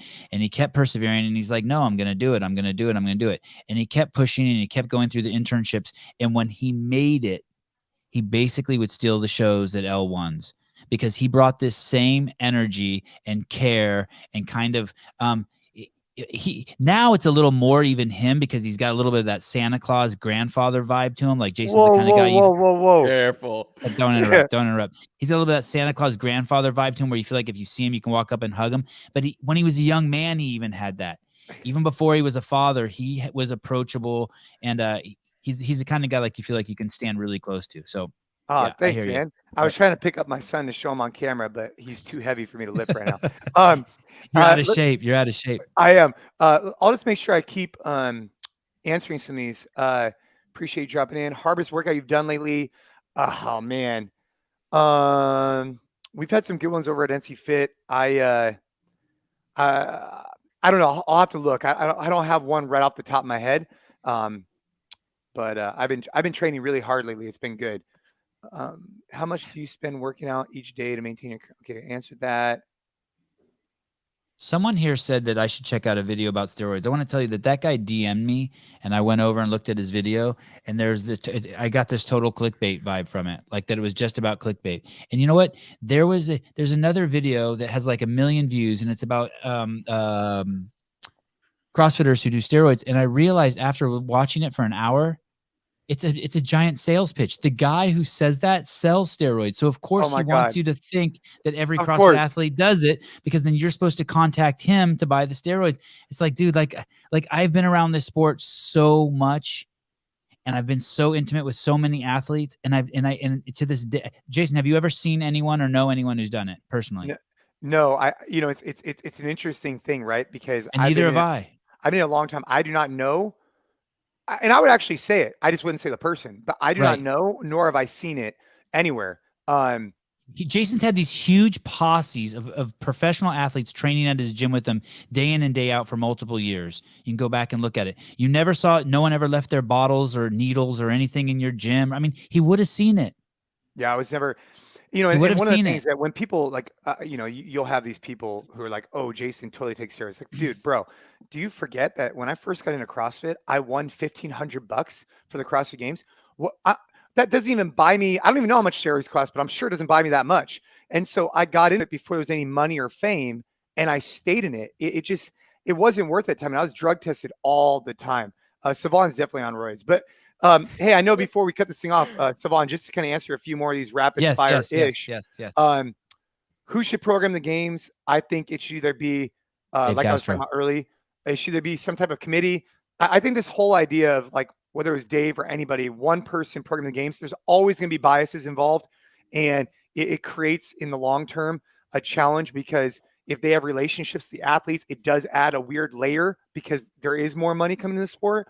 So I think it should be some type of committee and or have a variety that people pick from, and they know there's gonna be 50 and they choose X amount from that list. So it's not always reinventing the wheel. All right, you're banned. Grass-fed beef organs, a mouthful of meat. Does Jason believe coaches of a gym should follow the program of the gym? Yes. Do you take beef liver, Jason? I do not right now, but I'm looking to try it from ancestralsupplements.com. Shout out. The gym I'll introduce you to that guy too, by the way, just for that one shout out. I'll introduce you to the guy. Yep. The gym I go to uses NC-Fit programming. Do you personally follow the program? Yes, I do. I generally do our NCX program. I take classes and I coach. Do not answer this question. Do not answer, Tyler. How do I feel about scoring? You're not even, don't even read it. Okay, I won't. Jason, breakfast burrito or breakfast bagel? Breakfast burrito for sure. If you had NC elite athletes wanting to compete in something like Wodapalooza, would you sponsor? Are they okay to wear no? Yeah, yes, I would definitely. I would encourage them. Yes, for sure. Ladies and gentlemen, I have to put Jason on hold. We have to get off because we need 15-minute break before we get on to the next show. Jason, are you coming back on later on this evening? Dude, I gotta go. But man, okay. What about Sunday? What about Sunday? What about tomorrow? I will come on Sunday. Hey, for any listeners of the show, let Savon and the team know what you guys have for me, and I will jump on. I just really appreciate anybody who's using our programs out there. And Savon, thanks for having me on, and team. There's a lot to go over here, man. If you guys want to take a break, obviously I can't answer them all. Look at, dude, the guy has his own fitness empire, NC Fit. Go over here, NC Fit Collective. .fit. And no, you're on the business tool and go to nc.fit. Oh, .com? No, just nc.fit.